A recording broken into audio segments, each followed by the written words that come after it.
Oh boy. What's up, Wyatt? I have breaking news. Oh shit. Guys, Vin Diesel posted a picture on his Instagram, and it says, "It's been a long road," and that's it. It's over. Is that his suicide note? I think my favorite thing that is now stemmed from the Fast franchise is the new Fast movie just never coming out, but Vin just constantly posting about it, being like, Yeah. I can't wait for another ride with my We're family. thinking about it. We might film it. We'll see though. Yeah. Maybe, I don't know, but I love my family. Welcome to We'll say I love It's my way family. funnier when you remember that Fast X ended with the fucking Hoover Dam exploding, and they were gonna run the Dom water. and was his gonna son come are in the explosion, and then it just credits. down. And then it cuts to- Yeah, and the next movie begins, and it's like the apocalypse. Like, everything changed after the Hoover Dam blew. But they were saying like for months they were like, oh yeah, this Guys, film's gonna new go back addition to the Fast streets. family. We're gonna go back to the streets. We're gonna stop all the How do you- bullshit. How the just fuck cars. do you go back to street racing after blowing up the Hoover Dam? We need Hobbs and Shaw to come back. Yeah. Oh, the Rock's in the, oh wait, no, Mike, have you not seen Fast X? The Rock is in the post-credit scene. The Rock is in the post-credit scene of Fast X. Came back. Putting the team Back. together. It's so bizarre. The Fast franchise is really weird to me because it's like it's such a staple of like the 2000s, and then it like fell off, and then it had this huge like resurgence with Fast 5, and it lasted Was for that like 3 before or movies. after They had Paul Walker crashed his car? that was into a before. wall? That was before. That was like He died. seven He died was- just before 7, I think. Yeah, Seven was And that done was, like, filming. Seven was done filming, but then Paul died like right after it was done. If I remember. and that was like the perfect way to like end the whole franchise. And they said, "Let's keep going." And they said, no, we're gonna get Jason Statham, Jason Momoa, John Cena, and we're gonna put Ludacris in a tank. Get You know- this? They got to You bring know- Paul Walker back with AI in the next. That's what they're happening, gonna do. 100% They're happening. absolutely gonna do that, and it's terrifying. Or, like they make him like Kit from Knight Rider, like he's an AI in the car. That would be fucking amazing. Well, because what they did in Seven at the end of Seven is they used his brother, which was like fair, Yeah, it's fine. right? Yeah, like you could at the very end. Yeah, of the but movie, that's fair. excusable because you needed to put that scene in to explain why he's not going to be in the next one. Exactly. You know, And Yeah, then yeah. there's no Now, excuse. Like I'm driving It was up like into that- heaven. I think it was like Fast like 8 or 9 when it just goes like like it's like a Grease. family dinner and they're just like, hey, we got one more guest, and it's Paul Walker's fucking skyline that comes in. It's like pew, and then credits. It's like all right, dude. And we'll all They'll do it. clap. They're gonna. I guarantee it. They're gonna do it. Real quick, last thing on the Fast tangent. So Mike, have you seen anything from Fast X? Have you seen anything? No, I've never. Well, Oh. I've seen the trailer. I know Jason Momoa is in it. Oh my! So John Cena, he's the villain in Fast 9, right? But you know John Cena and but you know that the Fast and Furious, like the staples, that the bad guy always like becomes their best friend the next movie. Like it happens every single time. Yes. The Rock did it. Jason Statham did it. John Cena does it. John Cena. Just like anime. they're trying John to be Cena anime. has his Vegeta moment where he sacrifices his life to save Vin Diesel's son. And the way He's dead.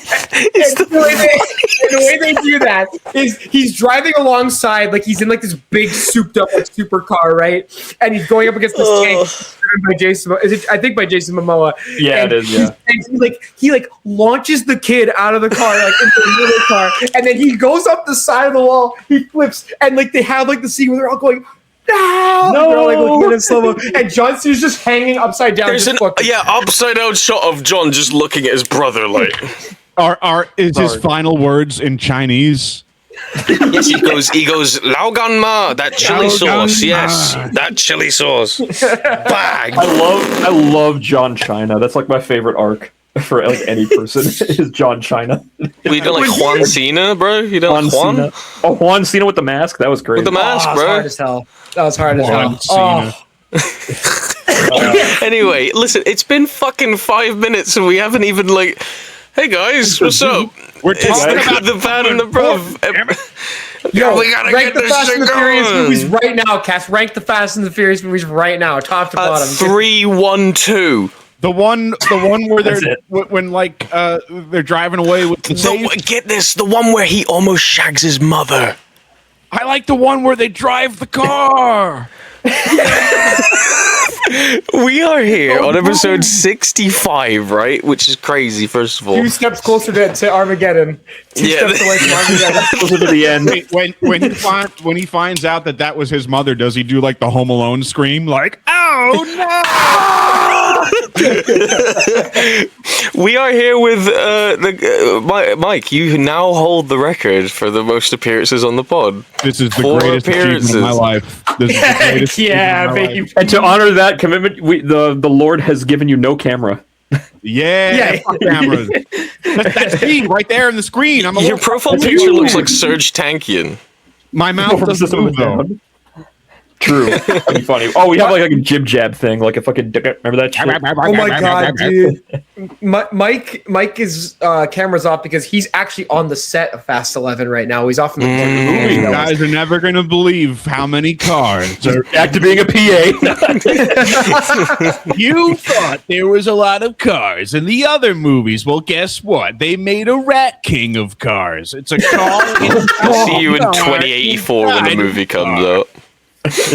Remember the show Pimp My Ride?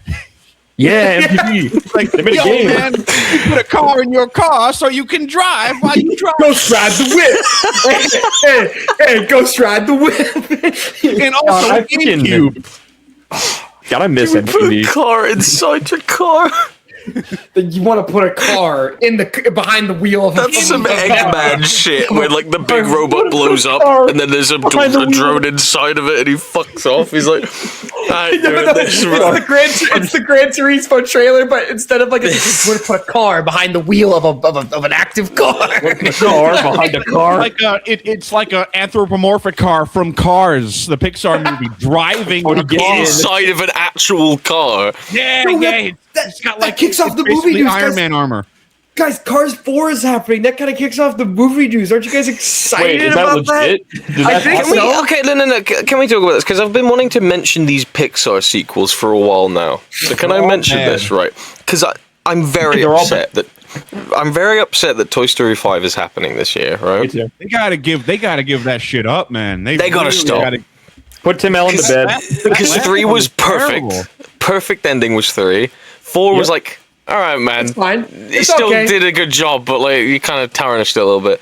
Now they've just fucked it. It's over. Yeah. Yeah, just done. We gotta go. But now we're hearing news about not only Incredibles 3, which I mean That's they happening. could salvage it because 2 was kind of boring. It was bad. 2 was It really was very bad. I didn't I like don't think it at it's as bad as people say it is, but it's just really mediocre. I mean, in that considering Incredibles 1 is like one of the Yeah, best yeah, that's what I was movies gonna ever say. made.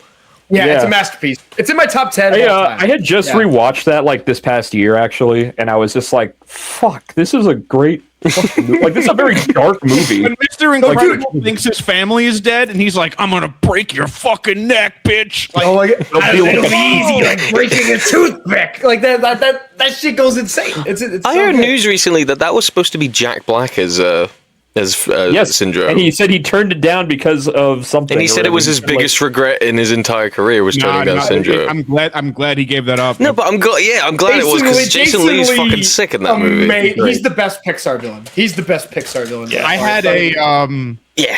I had a special kid in my class, and he would always do like the Syndrome quote when Syndrome's like, "When everyone's super," and he turns around and goes, "No one will be." No one will be. He would always do that unprompted. He would go, "When That's everyone's super," and he would turn around and like pretend he has a cape and goes, "No one will." No one will be.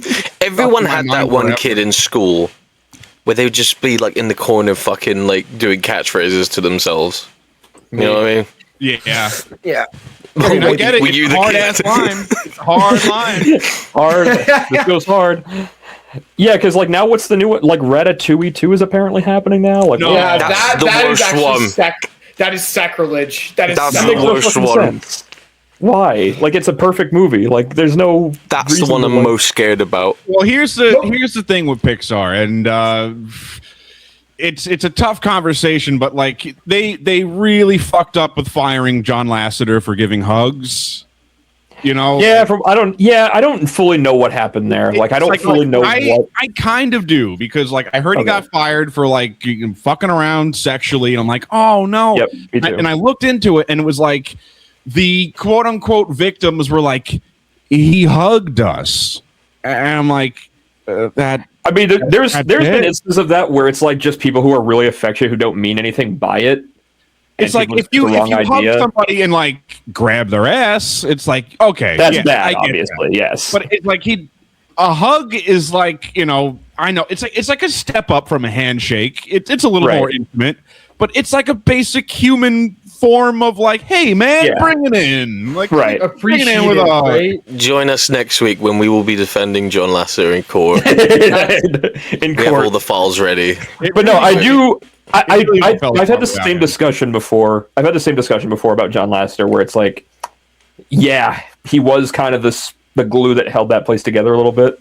Because the thing is, like true cartoonists are weirdos, and it's like that's what makes them good at cartoons. Like, no offense to cartoonists, I think the weirder you are, like the better you are at making cartoons.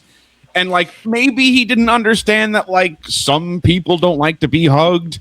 It's like none of it sounded malicious. Like none of it. Yeah, I never heard anything. Like I said, I barely know about. I just knew that he did something. I never looked into it at all. But if that's it, then that's a little bit sus. As far as I know, from like the articles I've read, that seems to be it. It seems to be like hugging is where they drew the line. Yeah, and I mean, like really, like since then, it's been nothing but sequels, and then I'm like, you know, what's with all the sequels? They got to try something original, and when they do try something original, they suck too. It's like I remember when Pixar, the term like instant classic as a oxymoron as that phrase is, like Pixar used to be that. Like when I saw Up in the movie theater, I was like, this is going to be an instant classic. Like, this is going to be remembered for generations to come. Like, dude, no one remembers The Good Dinosaur. Like, no. Not a soul. Every now and again, you do get a hit. Like, Coco is great. Coco was good. I liked Coco. Soul was great. I heard good things about Luca, though I never saw it. Was Luca like the fish boy? Yes, I heard that one was good. I like that. I like that one. I haven't seen. I also quite. I really liked Turning Red. Like I don't know. No, it sucked. They didn't mention 9/11. No, yeah, it's the Turning Red. Everything technically about it was great. Like the art, the animation, the style was great. The story fucking sucked though. That story fucking sucked. It's like fine. I don't hate it. It's like whatever. I never saw Luca either, but I might check it out. It has its audience. Luca is the thing. I have not seen a lot of Pixar movies recently. I just have no interest. What's the matter? You didn't see Elio? I didn't even know. No, I didn't see that either. Inside Out 2 is so the only reason I saw that is because I had a free cinema pass. And the reason I didn't see it is because they put the entire plot in the trailer. Yep. Like every single beat of the plot is in the trailer. Because they knew no one was seeing it. I could tell you about certain trailers that spoil the movie. What's that? For those who haven't seen, hold on one second. Oh, he's getting ready. He's gearing up. Oh my God, he geared up to make a good point, and then went off camera. What just happened? He's gearing up. Okay, I guess while Wyatt's not here, I'm going to get this out of the way. Good Bad Brothers not only on YouTube and Spotify with the video feed. I figured out how to do it. I'm a smart man. We are also on a different website. What is that website, Simon? Patreon.com. Oh my God! Good Bad Patreon. It's free. All my energy was gone. Go to the Patreon. 7 with the no only merch. reason we have a Patreon is because copyright sucks. So I just put everything on the Patreon. Okay. Wait, does Patreon allow you to get past copyright shit? Anything you want can go on Patreon. Pretty much. That's the only reason I do it. Is it its own like video hosting? It's like streamable. You just upload shit like it's YouTube, It's and like a then third- all it's you like have a to do third-party is follow the account. I've set it as a free account, so you can just follow it, and then you can watch all of our shit that I can't put on YouTube. Go do that, because we have dubs from ages ago. We have loads of watch-alongs, including stuff with this guy. So you can go and do that if you want. Yeah, you fucking lunatic. Where you got stuff with, like, you know, Silent Hill and We did. that's it. You were on the Silent Hill watch-along. No. We did the Grinch. We did the Grinch. Oh, the Grinch! Oh my god, you were there for the I was Grinch. gonna ask. I was gonna ask Mike to start it. I didn't get to do it. Mike, are you still Grinching it in 2026? Oh, brother. Oh, brother. Oh, brother, am I Grinching it. How are you Grinching it? 24/7. 365. Always Grinching it. I got the Grinchy soul. They said we should stop Grinching, but I told my peers, I said, don't do it. Keep it going all the way to 2030. I signed a contract. It's a 5-year contract. We're going to keep it up, aren't we, people? We're going to keep it. Talk to him, and he's a good guy. He's a freaky guy, but I like him. I like his style. Sang about I it. know he's a Democrat, probably, but I love him. He didn't like Christmas at first, but then he He was over the war on Christmas. But then he came to my after parties, and he was like, oh, this is pretty good, actually. Man, I like this guy. Anyway, go to the goosecopy.com. It's coming. It's almost there. Yeah. We have a new shirt. We have a new shirt. We did it. We You have did a new it. shirt. We did it. Put it on the screen. Ooh, Put it on the screen. Can I get it in 4XL? Actually, can we show Mike what the shirt is? 4XL if you want to wear what you want a fucking poncho? What are you buying in 4XL for? Precisely. I mean, yeah, of course. It's a flag. Describe. We're gonna put it on screen. Describe the shirt for us, real quick, Cass. So there was an infamous episode of the pod where we were talking about Will Smith's discography, and Wyatt, in his infinite wisdom, he was clearly tired at the time. I will say it verbatim. Wyatt goes, "Okay, guys, so what is top 10 Will Smith music art? Top 5 Will Smiths." Wipe me the fuck out. I don't know what I was trying to say. It looks fucking tremendous. I'll send it to Mike at some point, but it's fucking funny as shit. Wasn't I there? Weren't we talking about it? No. No, you weren't. Did we mention? Maybe we've talked about it. Maybe we've talked about it. Like We've definitely talked about it, but this specific moment was on a pod that you weren't on. You weren't in call with it because that was the we did our wrap up of the 2025 the summer movies. God, and that was and I don't think Mike was Dude, there. that was too much. I remember it like it was An yesterday. episode ended with us talking about the worst shits we've ever taken. So that was just something else. It was a bonding experience. Yep, every single day. I'm a bad shitter, bro. I'm a bad shitter. Speaking of bad shitters, let's talk Like, about is everything okay? No, well, I had a colonoscopy. That's fun. I got well, they kind of like spit roasted me. So like I had a colonoscopy and an endoscopy at the same time. Jesus Christ, Mike. That's what they did. You're a bunch of assholes. How are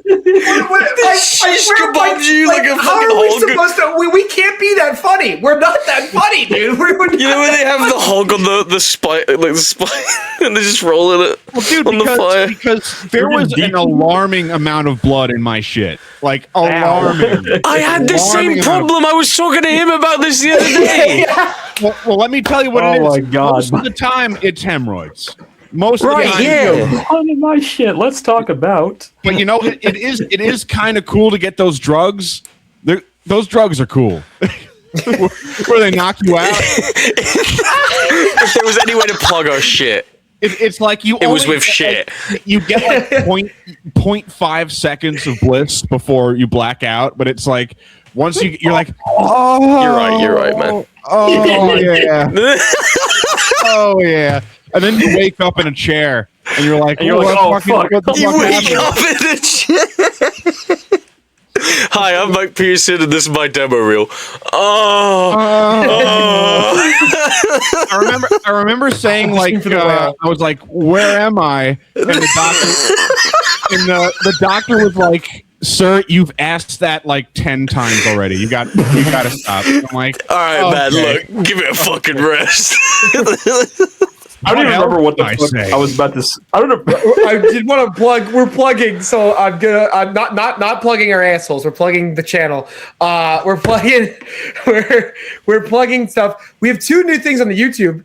I don't know exactly when this pod's gonna be uploaded, but I believe our Sonic Heroes playthrough is going to be. It will be done by the time this is up. Heroes. Great. Watch the final part and watch a man fall apart emotionally, spiritually, mentally, physically. Donut Cast has a rough time in the last. I'm going in blind Timer this fumble one. from me. When I will played admit. that game when it first came out, I can't describe to you my disappointment in the final level. In the final, not only the whole game, but I was like, oh, in the final level, since obviously you're going to become Supersonic, then you're going to see Super Knuckles and Super Tails. And it's like, oh, it's just Supersonic. And No, Tails with and Knuckles nothing just you get, like, lose. globe. Days. And the other thing on YouTube that we have to plug is a video. This was I am going to take full credit. It was my brainchild. It was the multiverse character draft that we pulled together. I have finished editing it as of today, as of recording it, where we drafted wrestling rosters of fictional like wrestling. characters. Yeah, fictional characters. Just for context, Mike. I'm gonna grab some water while you talk about that. Hold on. Go for it. Okay, bro. Our first draft picks. Wyatt drafted, if I'm not mistaken, Legs Joe. So he drafted Joe Swanson with the legs. With legs. Donut Cass drafted Mr. Monopoly. Yeah. I drafted the Teenage Mutant Ninja Turtles. Hope Mr. you Monopoly. enjoyed that video. We're gonna have some more stuff going for that. We're gonna have some more news about that. I just wanted to plug it real quick. I had a lot of fun doing it. It's one of the more unique things that we've done. And I wanted to plug that very quickly. A fun time. Fire. Hell yeah, brother. We also Wyatt. did. We do it. What the fuck? What the fuck? What could you like? What I want to know what you were gonna say like 15 minutes ago. I totally forgot. Yeah. So sorry. I was given a letter from the DMV, which is always fun. The dick monkey vagina. Yeah.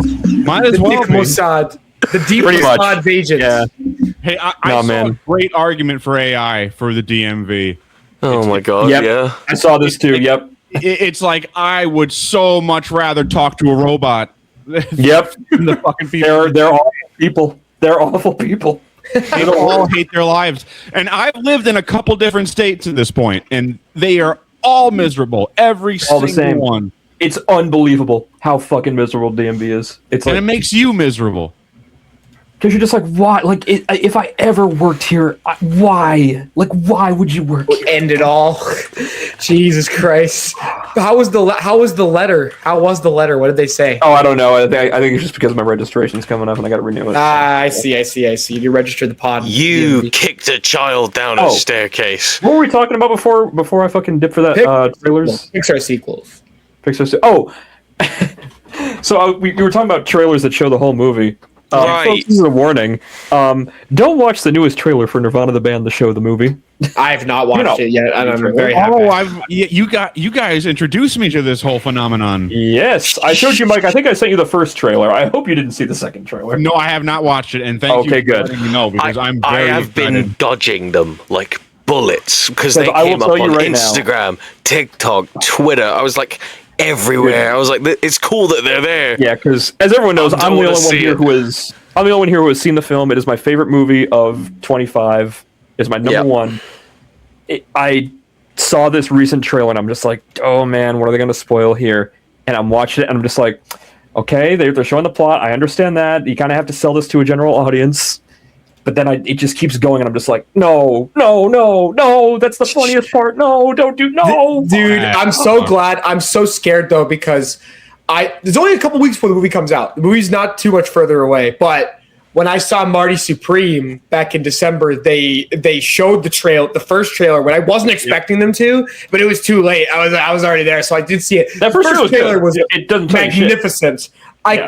When it started, the place it starts at. Am I going to say just to avoid spoiling? I couldn't believe. My jaw hit the floor. I couldn't believe what I was seeing. Don't make me spoiler Kong you. I'm not saying anything. I'll just say one little like small joke. It's out of context, so Cass won't really get it. It's just like the people are gonna be like, "What is this terrorist attack?" Oh, we got the peace signs. That is fucking funny as fuck. No, I saw that trailer. I saw that one. I can't wait.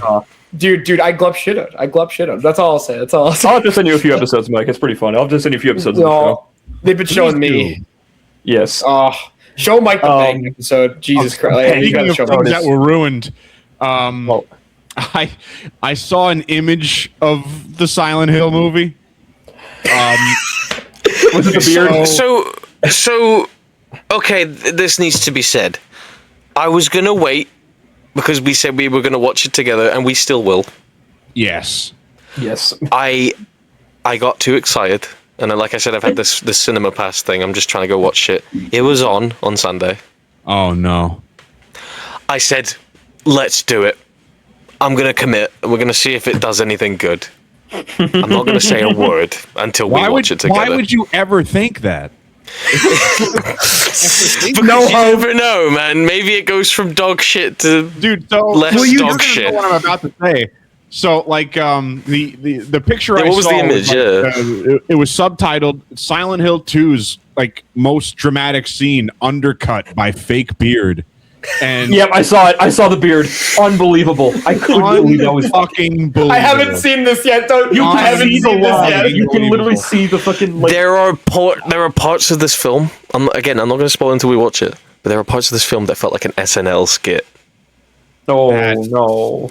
It is genuinely the most depressing experience I've had in the cinema in a very long time. Why don't you tell us? Say to the people what the reaction of one of your fellow theater goers was when the credits. Oh my god! So I was at the very back of the cinema. Like, I love watching it from the very back row because it means, no one's behind me and I can just fucking look at the screen or whatever. There was like 10 other people in this cinema, and a lot. Again, I can't spoil it because we need to experience it together. But all I will say is this film ends about 5 times, right? There's just too much happening after. Like, it keeps going and going. There were groans throughout the cinema when it kept going. Oh. When those credits finally hit, this fat dude in the front row just went, "Fucking finally!" And, like, just stood and went, "Fuck me!" Did you see that Christoph Gans accidentally hired the same actress who played the little girl in the remake? I did see this. Yes, that was accidental. Yeah, was like he didn't, like, he was like, "Oh, this girl is good. We'll cast her for this." And that's it's kind of cool that it's like the same girl. That is kind of cool. That she was in the video game. That's really cool, actually. That's really funny. That's pretty cool, actually. Not for her. Not for her. She's in a Not short for her. movie. Yeah, she's in a bad movie now. If you need any proof of just how fucking clueless the people behind these Silent Hill movies are, that's beautiful. I was about 20 minutes in and I was like, maybe this is gonna do it. And then, like, Silent Hill happens and I was like, oh yeah, I know what I'm here for. Yep, here we go. Here we go. Hill gets quiet and you're fucked. You are not ready for what you're about to witness, by the way. I'm excited, dude. I can't wait. Dude, I'm giddy. I can't wait. I'm giddy. It's gonna be good. I will say, I don't think it was as bad as Revelation was. Oh, I don't think anything good. I don't think. Yeah, I never That thought movie it was tragic. That was Absurd. We just gave up. We just gave up halfway through, I think, at a certain point. I think we all like, just... all right. You had the fucking Afghani subtitles on, like, for the That made it better. I had to. Oh. It was I perfect. was like, It was what the perfect. fuck are they saying? It's when Pyramid Pyramid Head Head chops off the saying guy's praise Allah? he chops off the Dude, guy's I hands, don't know what you're and talking then the about. guys are like, "Oh!" It's like, Jesus Christ. we have news. We also have some news, folks. Regardless of how you view these, I have certainly given up hope many years ago for this certain yearly tradition. But I gotta say, seeing the nominations this year, I was very pleased to see that the Oscars are not so bad this year. The show's probably gonna be terrible as always, but hey, I like seeing some of these noms. I was like I like seeing Weapons up there for something. Well, Weapons got supporting actress. What is Weapons up for? Supporting actress. actress. Amy Madigan got up for supporting actress, which is incredible. I'm really happy for her. I hope she wins. She was good. She was scary. She's got a lot of competition. I guess though. there is no main character in that movie. Nope, not really. Yeah. She's like the one that's like supporting, kind of, because she's like in the last bit of it. So it's like, I mean, I would have, dude. Legit, Austin Abrams, supporting actor, would have. He was great. The druggie. Yeah, but he was awesome. I knew that wasn't. Of course, the highlight. Sinners is the most nominated film in the history of the Oscars. It smashed the record. We're taking Best Picture, motherfucker. It's happening. It's good. It's gonna happen, fellas. Yeah. I'm gonna say something controversial right now. Okay, let's hear it. Let's hear it. Go ahead. Well, you hate black people. Yeah. I think that movie. Yes, don't say yes. Oh. Don't say yes. I think that movie it fucking sucked. I think it fucking sucked. I was like, why is Michael B. Jordan like the same person? That's your biggest complaint. Why is he the same person? No, sorry, no. Mike, I respect you, Mike. That's ludicrous. Mike, you're a wonderful guy. You gotta stop. You gotta stop right now because this is. We will be renegotiating your contract after this. I don't know, man. I didn't. It maybe because I'll say this. Like I went into it. I'll say this first. I didn't finish it. I didn't. I didn't even finish it. Mike, come on! Where'd you get to? It was boring. Where did you get to? Yeah. Man, I don't even fucking remember. Did you get to the vampire? Well, I got to the point where it's like, oh, it's vampires, and I was like, okay.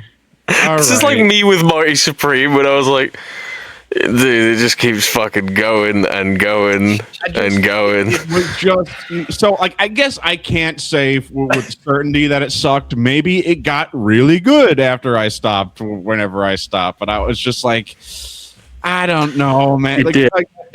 That's a fair statement because you can't judge something until you've seen it. I will say, at least you're saying, yeah, you didn't finish it, so it's like. But also, I'm grown up enough to be like, hey, you're a different person. You have a different opinion. That's fine. I'm not going back. I'm not going back.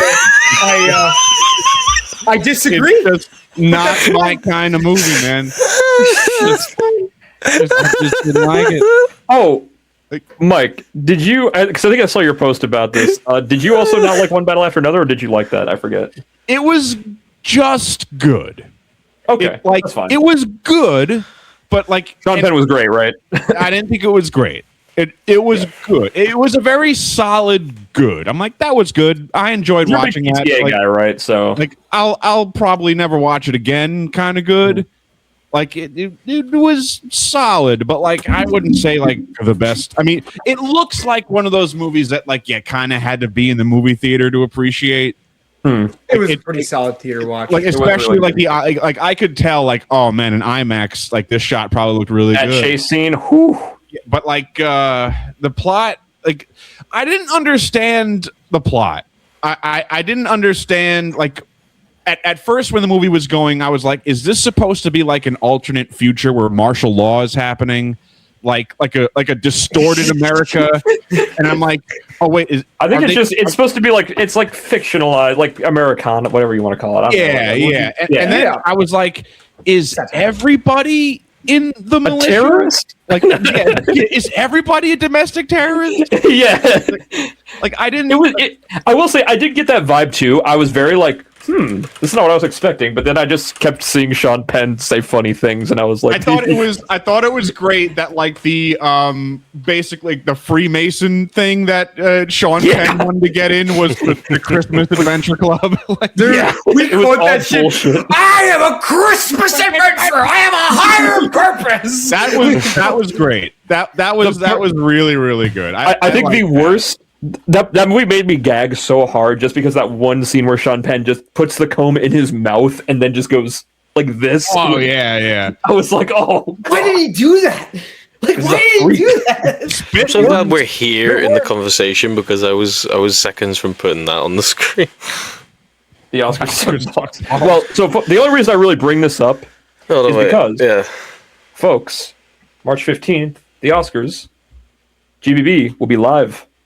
We'll be live, reacting to this bullshit, and we are going to be taking callers throughout the show, or guests, whatever you want to call it. I say callers because it's like a radio thing. I like to be like, very cool. Professional. I am. So yes, we might have some guests on. Mike, would you like to join for a little bit, maybe? Would you like to? What's the date? March 15th, Sunday. I would love to. All right, Let's pop in for a fucking few. go. Oh my god, that's hard. You probably I'm may just not, getting you may the not be on thumbnail the you may not be on the entire time because we want to have like a collection of people come in here and there, but Yeah. We'll bring Mike in for when Sinners wins Best Picture, and I will definitely not. I will definitely not be a. I will definitely not be a sore winner. That's my whole thing. For the past couple of years, I've been really good at predicting the winners of movies that I didn't even see.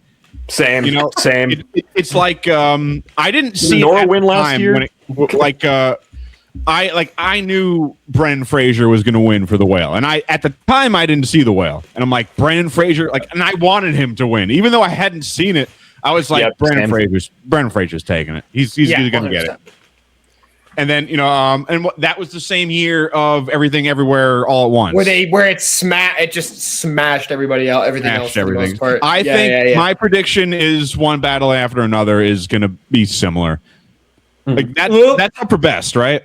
Yeah. So That's not the best the major best. I will say this because, like you said, it's like screamingly obvious what's going to win. Like it was obvious Adora was going to win. It was obvious Oppenheimer was going to win. It was obvious Everything Everywhere was going to win. Like you go back like year after year, and there was a lot of really obvious shit, right?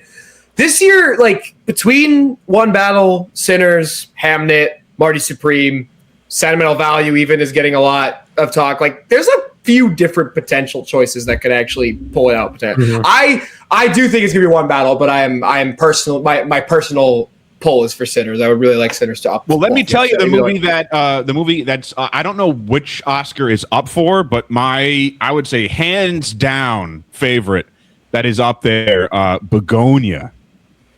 I still need to see this. I heard it's really good. Fantastic movie, Mike. I've seen Begonia. It is a fantastic movie. Fucking love that movie. I thought You didn't like the last movie that they did. What was it? The Kinds of Kindness. Didn't like it. Hated it. I never saw that one. But he did The Lighthouse, right? No.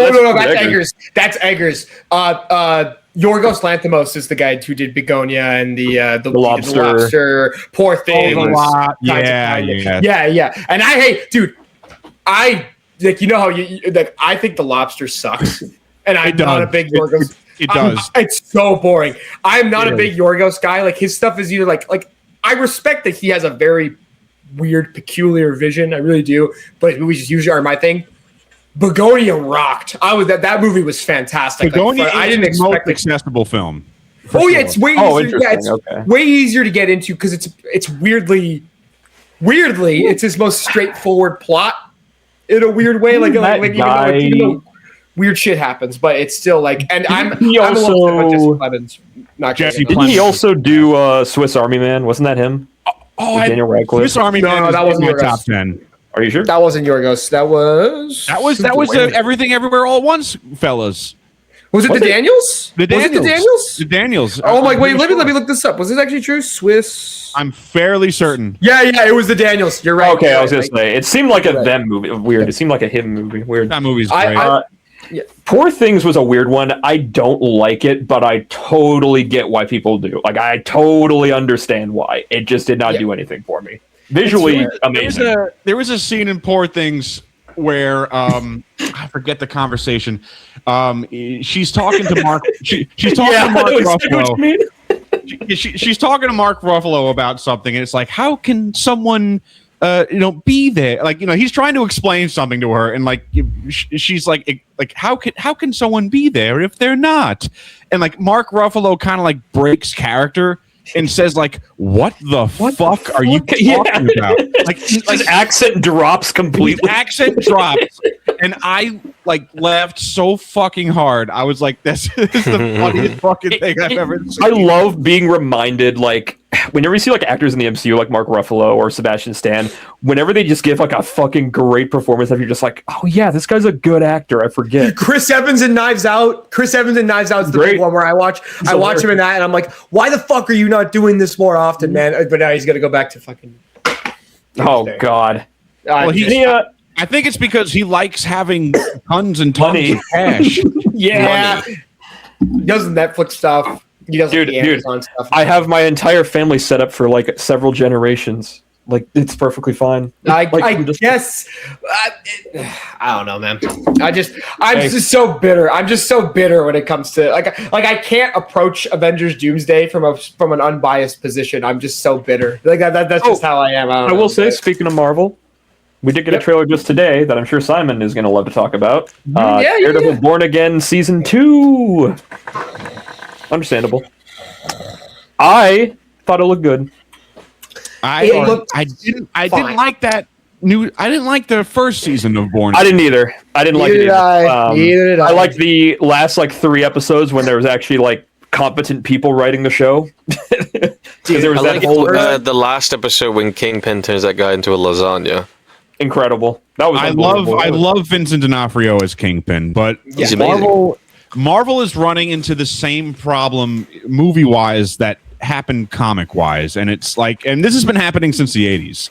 Mm-hmm. When what was it, Infinite Crisis, or the Crisis on Infinite Earths? Crisis on Infinite Earths.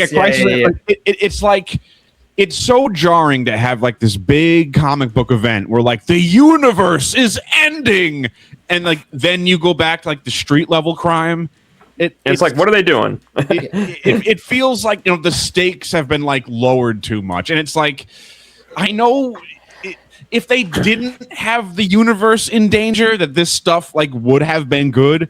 But it's after you have Thanos trying to wipe out the universe, and it's not just trying and succeeding to wipe out half the universe. Yeah, I'll say this: I feel this way exactly with. There's a scene, because I was just watching a Spider-Man Homecoming recently, when Peter's digging through something, it's some building, some Stark building, and Ultron's head just kind of falls out, and he just goes, "Huh, weird." And I'm just thinking, man, when the trailer for Age of Ultron came out, it was oh, look at this big threat, and then this is Hitler. 4 or 5 movies later, it just it's meaningless. Now, nobody cares. In all fairness, Age of Ultron was also a victim of a bad edit, because there is a good movie in there somewhere. But even still, even if it was a good movie, though, it's just still the fact that we're just 4 or 5 movies they were just joking on it. It's just how you can't really watch it again. It's that is one thing I will say about the MCU. For the most part, they haven't made Thanos and the Snap into a joke. They haven't done anything like that. I mean, it will, because they're gonna. When did they make it a joke? Yeah, I know what you mean. In all future Marvel stuff, it's I was snapped for a couple of years. In fucking what's it called, Far From Home, where it's just I completely forgot about that. My little brother is now older than me. Whoa, it's okay, man. It's there were some that did it right.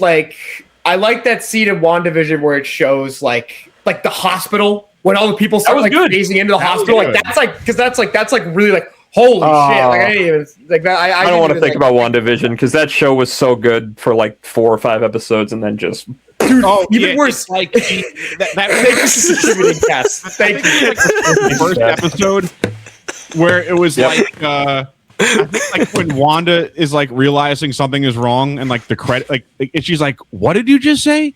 And the credit starts rolling, and she's "Whoa!" They start having an argument. It's "Whoa, this is crazy." No, dude, that's one of the best when they're arguing, and she tries to stop the argument by rolling the credits. Yes, and then they keep arguing into the other room. It's fantastic. Oh, it's my favorite part. I think it was in that episode. It's when Vision is saying something, he's finally realizing it, and then it just freezes on him, and then it blips, and he just goes, "Huh."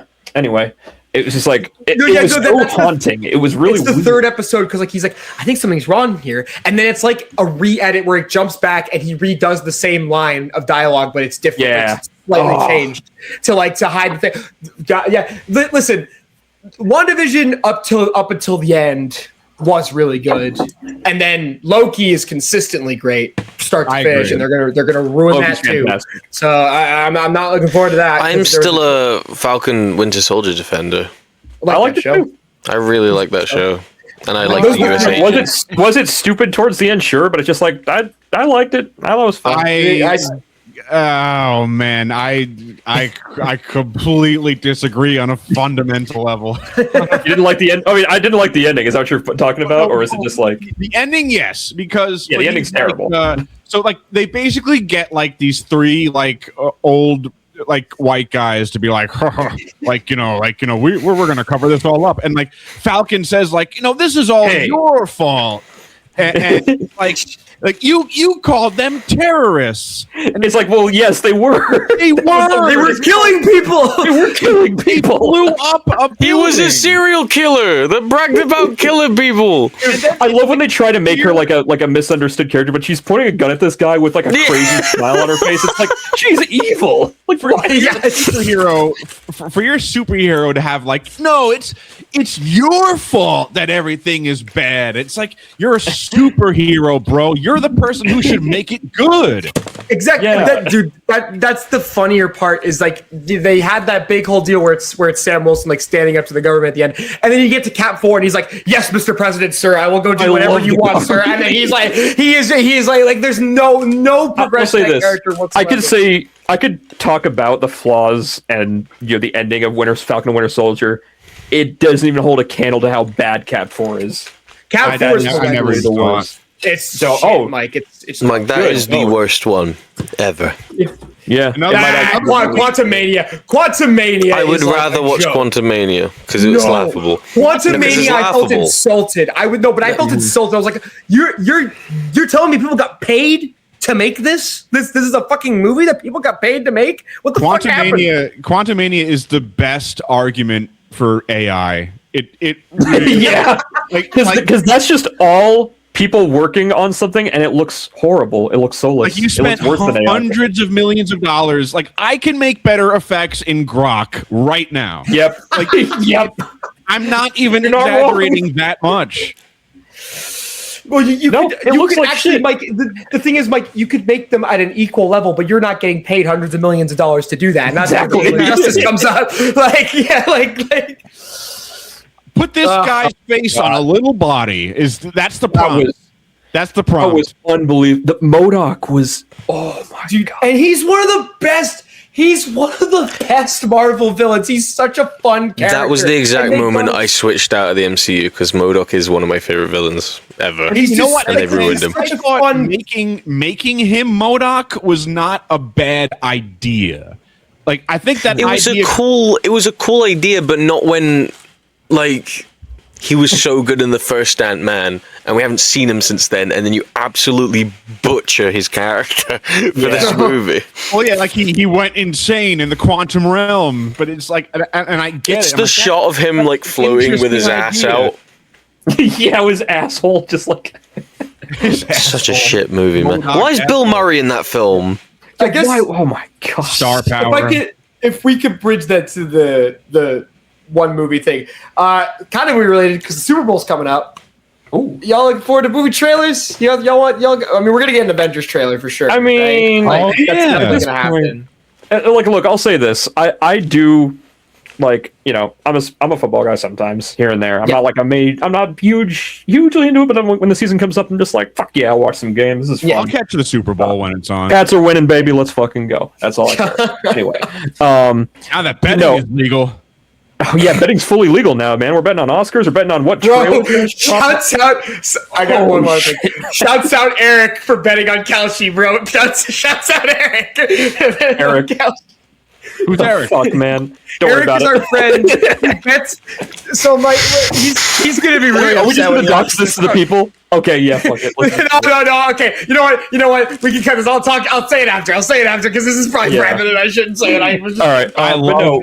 I love IP address those counts of it. 1.47247. I will say this. I do love watching the Super Bowl with people, and I do like when trailers come on because I'm just like, oh, cool, fuck yeah, that looks good. And sometimes they're really good. That Flash trailer a couple years ago, that was like Armageddon. I was like, that Dude, looked we horrible. were talking about that movie the first time Mike was on. Yeah, That is a that was the terrible first time movie. we saw footage from the Flash. yeah. Oh, And I was like, and the worst part was, I was watching it on one of those shitty fucking true motion TVs Yep, with the shitty yep. fucking motion Yep. smoothing. when you're visiting family, you always get Yep. one of those true motion. And dude, seeing that for the first time with that motion setting on was like, Dude, that was should like- have just sold the movie to you because that's what the movie looks like. That's just what it looks like. even Like, worse I- in person. But no, I mean, I'll see, because we are getting an Avengers Doomsday trailer, and I'll be like, you know what?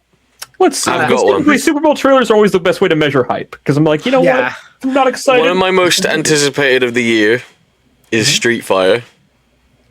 Oh, that's It getting looks- one, probably. It looks absurd. Like, I'm hoping. Like, Yep. the feel that I got from that is that they're going for, like, it's so absurd and crazy. Goofy as fuck. And we're Yep. leaning into the goofiness, and I'm like, Exactly. and like, what's his name? Deshalon as M. Bison. What's that David guy? Desmalchian, David bro? Desmalchian. Yeah. What the fuck Great is choice. that casting? I'm I think sorry. that was brilliant. He's I a think that was great brilliant. actor, but M. Bison's supposed to have a 19 fucking inch chin, and he's supposed to be like, I'm fucking M. Bison. This dude looks like a fucking accountant. That's why I think it's great. That's exactly why. Yeah. You know what I mean? Why is Jason Momoa Blanca? No. Mike, thoughts on Samoan wrestler Roman Reigns playing Japanese Akuma? Isn't that just like the coolest thing you've ever seen in your life? Why not? Why not? Why not? At this point, who cares? Andrew Schultz is Dan. I'll say this: the Andrew Schultz as Dan is like fine, because it's like that's a joke character. So it's like, why not just get a fucking, But I just hate that guy getting paid. That's the thing. I know I don't find him. Yeah, I've never yeah, found like, that guy he's so funny at annoying, all. like- He's so annoying. But I don't know. Super Bowl things. The main one is the Avengers trailer. Like, that's going to be the big one. I think that people are going to be talking about. We'll see. I guess I have Can you imagine no hope. Nirvana the band, the movie getting It's a Super Bowl They're trailer. gonna fly into the Super Bowl. they fly into the Super Bowl? Oh my god. We'll throw up the peace signs. Incredible. Oh, Yeah, I don't know. We'll see. yeah. Yeah, I like watching trailers during the Super Bowl. By the way, folks, we might be doing another episode of our trailer park pretty soon, in which we discuss Super Bowl trailers. There's Might some hit you good with You that. Super Bowl you trailers. are in charge of that. Yeah. I I don't got know you, what man, I'm don't worry. doing. Yep. There's some We'll good. get to that when we get to that. Dude, for all three of everybody's picks, we're just gonna watch the Mission Impossible Fallout trailer over and over again. That's all Logan we're gonna trailer Every was single really good. pick. It's so good. It's so good. Speaking of Yeah. the Super Bowl, something that I've noticed in the past couple of years is, I mean, even when I was a kid, and I share the same feelings that you all have expressed for this. I'm not a big football person, but when I was growing up, I watched the Super Bowl every year because, like, not just the trailers, but the commercials were always a delight. Yes. Oh, fantastic. Now it's like, not only do they just release the trailers on YouTube like before the Super Bowl now, Days beforehand. it's like none of them. It's like, it's Walter This White. actor. Like, it's Walter White. Kelly. It's all just breaking. Listen, as soulless as it is, Popcorners. No. as soulless as it was, what I love that. I love that ad. I'm sorry. I do. I can't. Well, you know why? My favorite part of that ad was Tuco showing up. Yeah, Exactly, he was there. Yeah. It's so good. he's actually like good. Yeah, they're called popcorners, Yeah, dude. bitch. Why would you Eat them. spend? It's like they spent millions on like ads for like a slot in the Super Bowl, and they released the ads beforehand. Like, I'm like, What's the why? point? What's the Yeah. fucking point? You know what because my now favorite they can ad from the make Super Bowl is? What? What, man? It was a year ago during the Kanye Twitter stuff, and he just made an ad was where insane. it was a vertical Yes. camera of his selfie cam, and he just goes, "Hey, I just got my teeth done. They call me $2 million. I spent 1.5 on this ad. Go buy my merchandise." And this was during the time where half of his merchandise was just the swastika. That was brilliant. How the That was fuck did that unbelievable. I happen? couldn't How believe did that they aired How was that allowed? What, guys? What was worse? What was worse? That or the fact that the Church of Scientology got two ads? You read my mind. Yes. Oh my god. I was That just is about to insane. say that. Money is the that just proves money is the craziest drug, I'm afraid. That's I just can't believe true. that they still got the juice to do that. Insane. Like, hasn't everybody seen all the documentaries? Dude, Well, see, no, I wonder you where. know what? We'll have to have a whole separate pod for this, probably. But it's just like, I wonder, like, where they rank on the pantheon of like secret societies. Like, are they part of the Epstein stuff? Are they like Dude, adjacent? No, to they it? got Are their all own. sti- They're worse than the Epstein stuff. They are. Dude, They and dude, are. they're- Way worse. they are open and proud, dude. This story, I don't know if I've told this. When I went to London, England back in August, my brother and I landed. we walked to our hotel because it wasn't that far away from the train station, and one of the first things I saw across the street, there was a Church of Scientology in the middle of fucking Legend, just there. Like I was like, it's crazy. And like I'm staring at him, like, is anybody in there? Are the doors open? Is it closed? I was fascinated. Like, Have How do I you get in? seen? How do I join? Have you seen this trend this guy started doing where he just brings a bunch of cracked out homeless people to Scientology buildings That's and just to amazing. fuck with them? It's That's so fucking amazing. funny. He's just like, hey, all these guys are here for you, and they're just like, oh, yo, what the fuck? we go through these Scientology track routes scary, into the though, Church of Scientology, and the weapon studies up on Lord Zener the most. They're like doing crack and He will shit. be the winner. Are any of you fellas old enough to remember YTMND? No, I know That's- Heaven's no. Gate. What the fuck I know are you Heaven's talking Gate, about? but not YTMND. Heaven's Gate. You're is the the man. big one. You're the man now, dog. Old. No.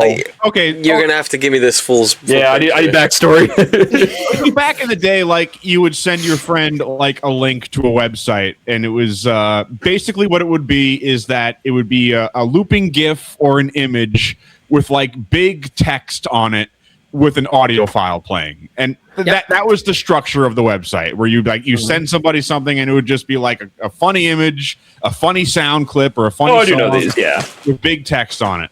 And I remember on that site, like they were kind of like the first to like break down how like crazy Scientologists were. And the guy who was doing it, all of a sudden he was being followed. Like he was being followed. Oh.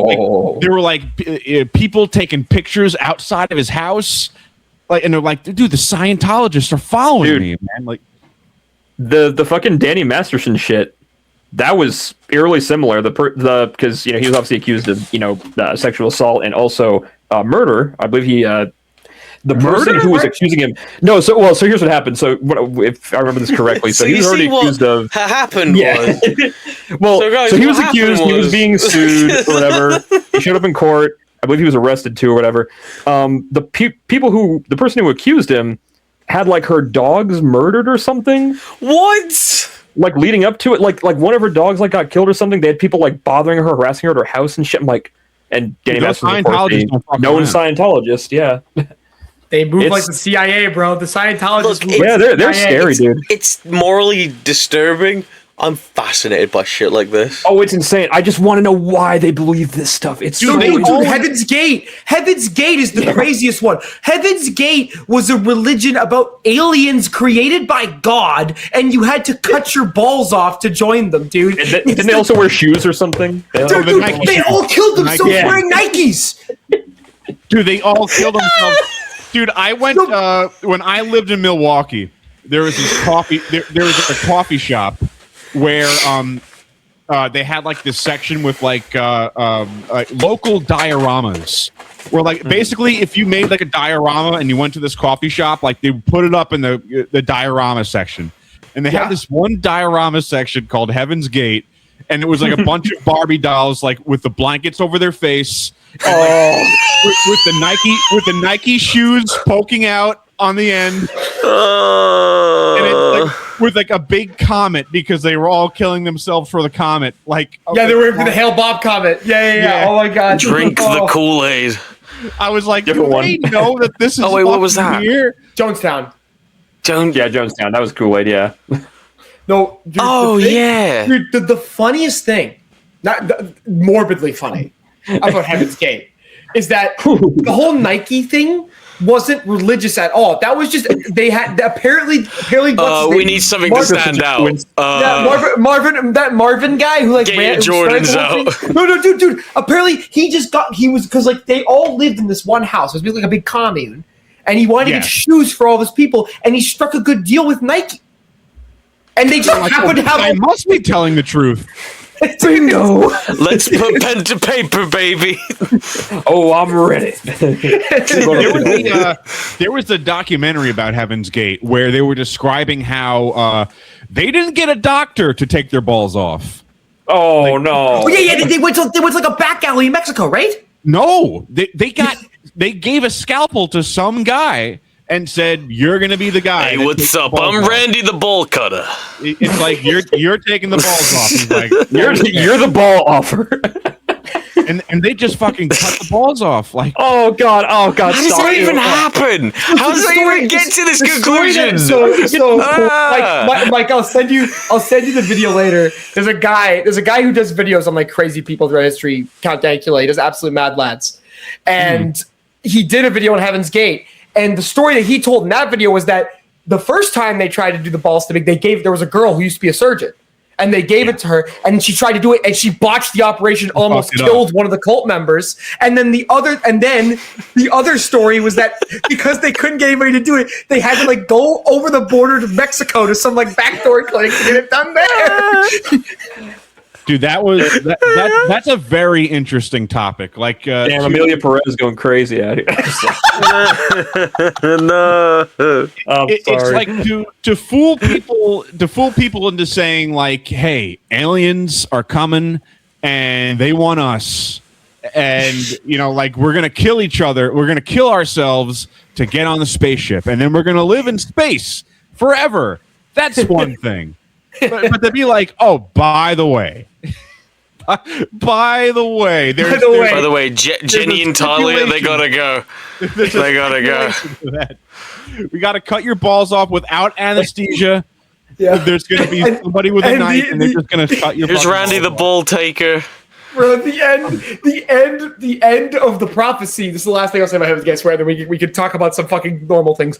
The end of the Heaven's Gate prophecy is that when you die, your consciousness gets uploaded onto the spaceship, where you get taken to the planet where you become a plant. Basically, you just become something. Yeah. Imagine cutting your balls off to become a plant. Imagine doing that. What could go wrong? Your life. What could go wrong? It's like that one post where it's like 10 minutes ago.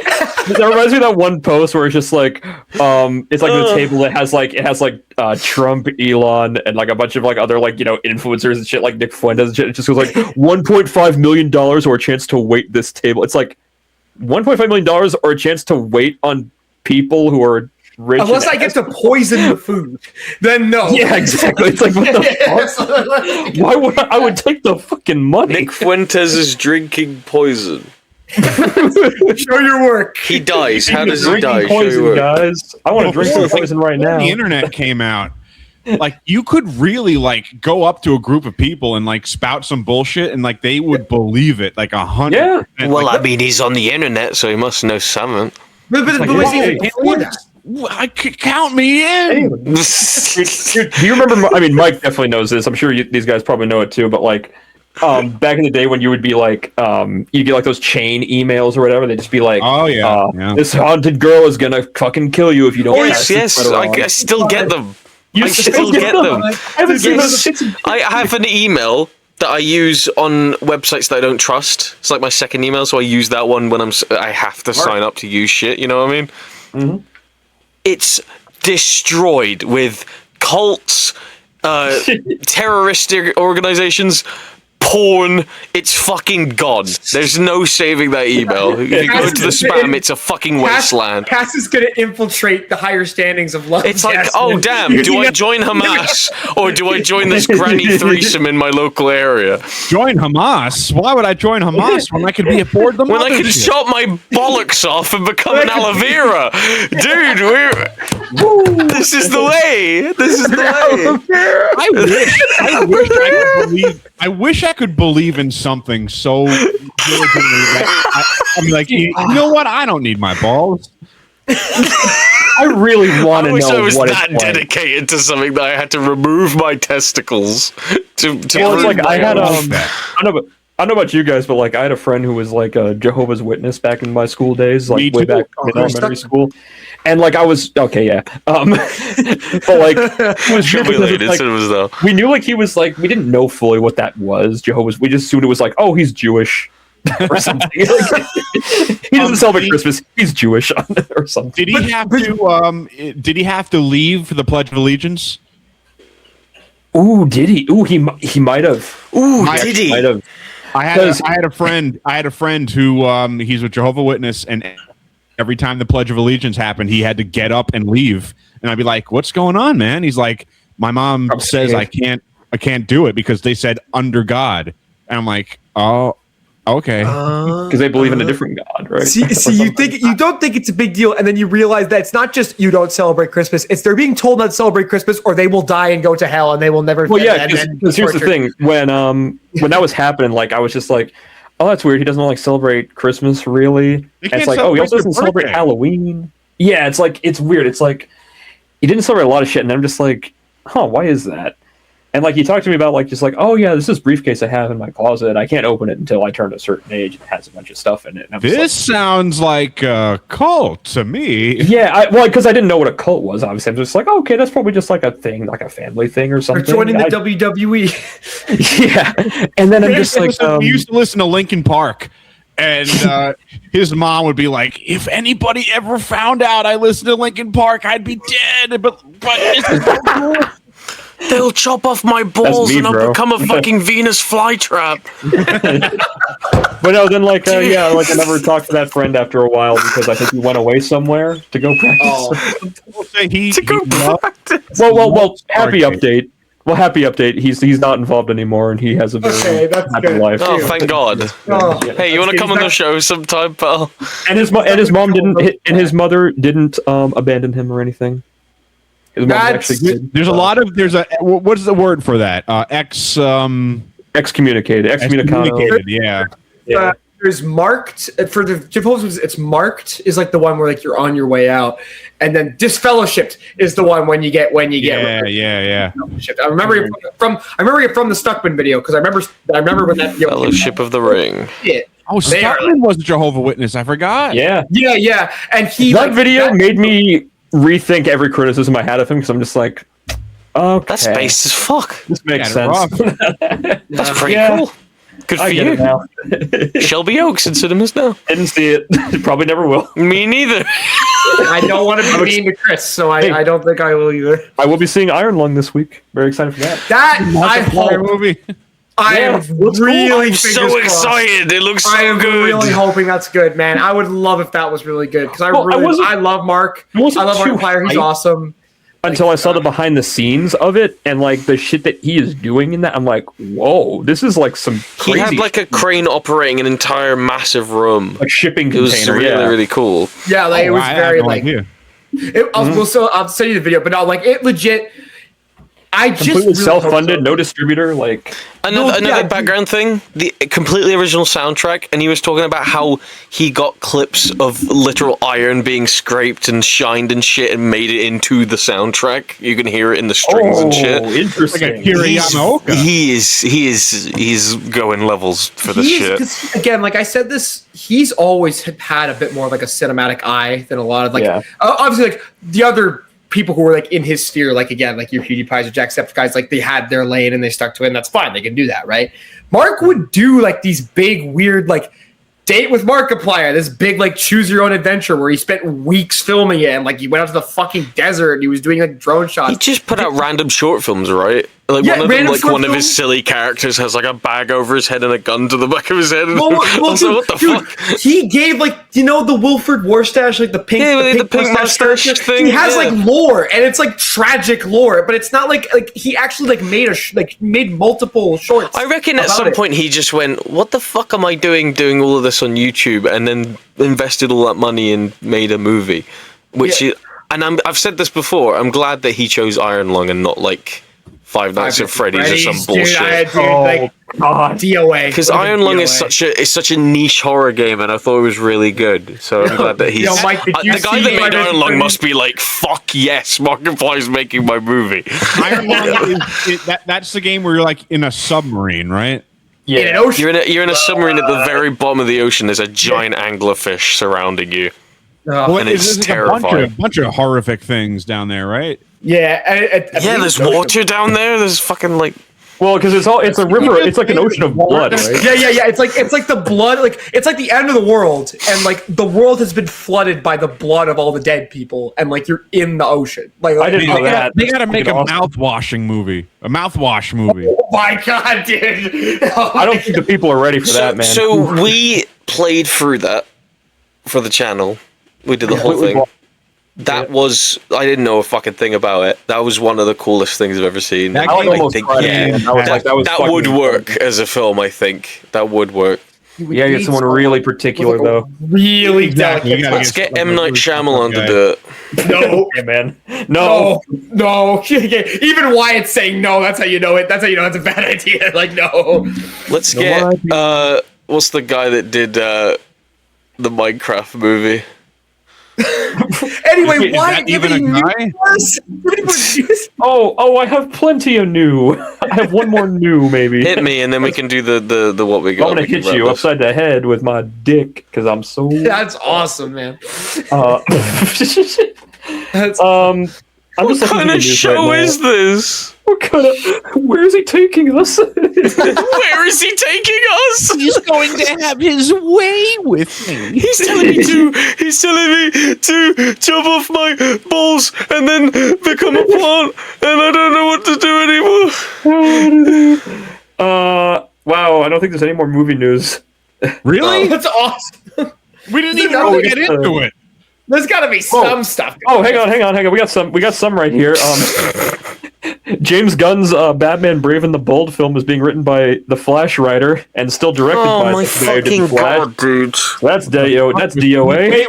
Wait. I gotta do it.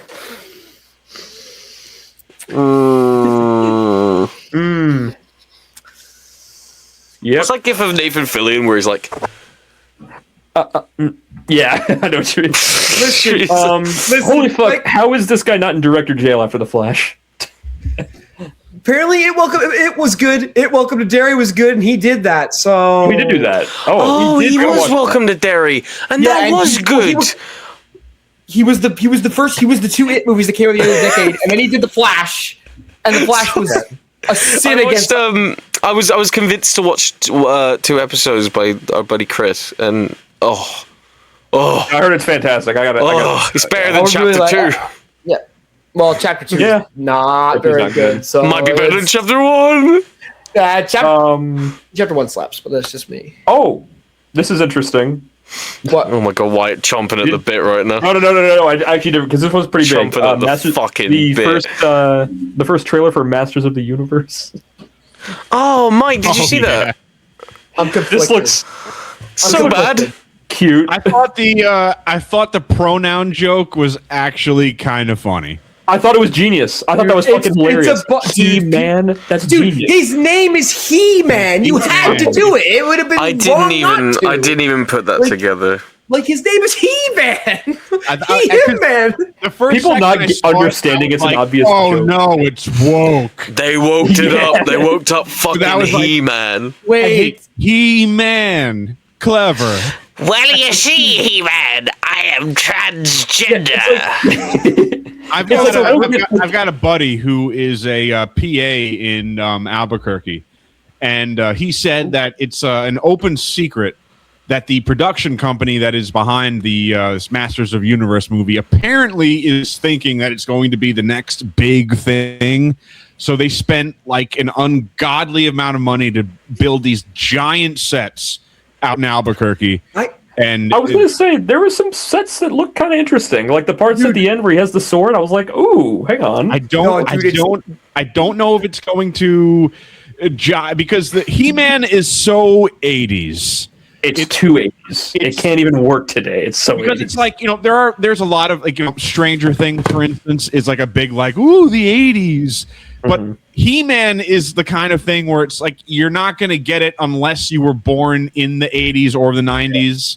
It's just like it's a product of its time. I don't think that's going to like hook with the Zoomers. I really don't. I think it really depends on if it's good. If it is actually good, I think it will pull people. Like it's not like I don't think it's gonna be this big box office like super hit. But if it's actually not, charming and it's actually exciting, then maybe yes. It's the guy who did It's Travis Knight who did Bumblebee. He also did Kubo and the Two Strings. 2 movies I really enjoyed. Director. We'll see. I won't lie. As much as I despise Jared Leto, Skeletor looks fucking awesome, and that He looks really was cool. That was what kind of got me to be like, okay, I'm a little. Yeah, why I said before that like Jared Leto steals. Apparently he like this. Why was saying on a different pod, you were saying that he like steals the show. Apparently he's like amazing in this film. Well, this is just like stuff I've heard. I don't think it's about him, but it's just his look was like. I do love the idea that Slapper of the Year for no reason is a fucking He-Man movie. It would be cool. I think Idris Elba playing Man-at-Arms, that's a good choice. Yeah. I didn't even realize it was him. I rewatched the trailer. I was like, fuck. And the guy who they got to play He-Man, he looks the part. He certainly looks the part. I gotta give him that. Yeah, so I remember way back in the day, He-Man was sandwiched with Thundercats.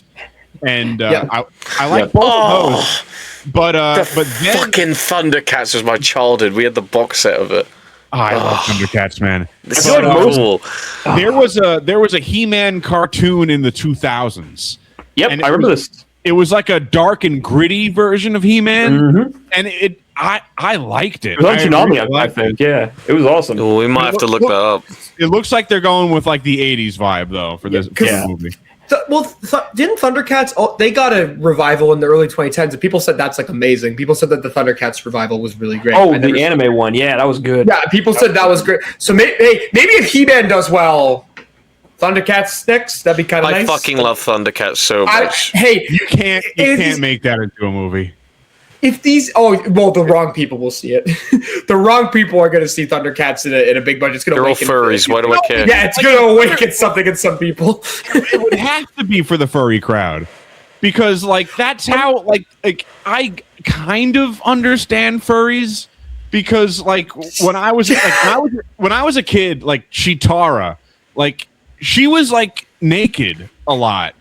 Yeah, I mean, I see what you're saying. Seven, like, yes, Thomas and Percy, we have to pull into the tits. Like, I heard furries and I got it. It's okay because she's I'm like, okay, I kind of get where like it begins with kids. It didn't happen for me. Yep. But I was like, oh, like they made this like cat girl. I don't know, man. I saw Mordecai and Rigby, and I was like, yo, Jesus! I gotta see what they look like with the dicks out. My ultimate hope, honestly, outside of He-Man and Thundercats, is if He-Man's good, if we can get to some 90s nostalgia, can I please get a good Power Rangers movie? Please? No. I'm begging you for a good Power Rangers movie. You don't deserve it, pal. You don't deserve it. It's just, I mean, it feels like, I know it's like impossible to get it right. But never gonna happen. I know. No, I like the 2017 one. I liked it. It was a decent foundation. It could have been really cool, but it just didn't. You know what you're getting? You know what you could have gotten instead? What? There's a scenario where you could have actually gotten a found footage Power Rangers movie, and it would have been the worst thing ever. Can you imagine that? What does that mean? You imagine like a 2013 like Chronicle-esque Power Rangers. Well, I think the reason why I say is because the director of the Power Rangers movie was the guy who did fucking Project Almanac, which was the time travel one that was really dumb. Oh yeah, the time travel. Yeah, and also because maybe this is also what you're thinking of, that horrendous, that joke of a short film that starts with the found footage of like a Zord fight, and it's like the Power Rangers are carrying actual machine guns because they can't let them do fucking. That was Adi Shankar, right? Yep, that's Adi Shankar. The Power. I fucking hate him so much. Like, man. I respect it from a production angle. It looked cool, but I do not want the Black Ranger is doing coke and hiring prostitutes. What the fuck are we doing here, man? It's Power Rangers. Yeah, so there was a short film in 2015 by Adi Shankar, and it was called Power Rangers, and it was like it was like a. How high are you on your Power Rangers lore, Mike? None, a little bit. I religiously watched it when I was 6 years old, and I saw the very first Power. I think the first Power Rangers movie with Ivan Ooze was the first movie I ever saw in a movie theater. That's damn. That's cool. But after that, nothing.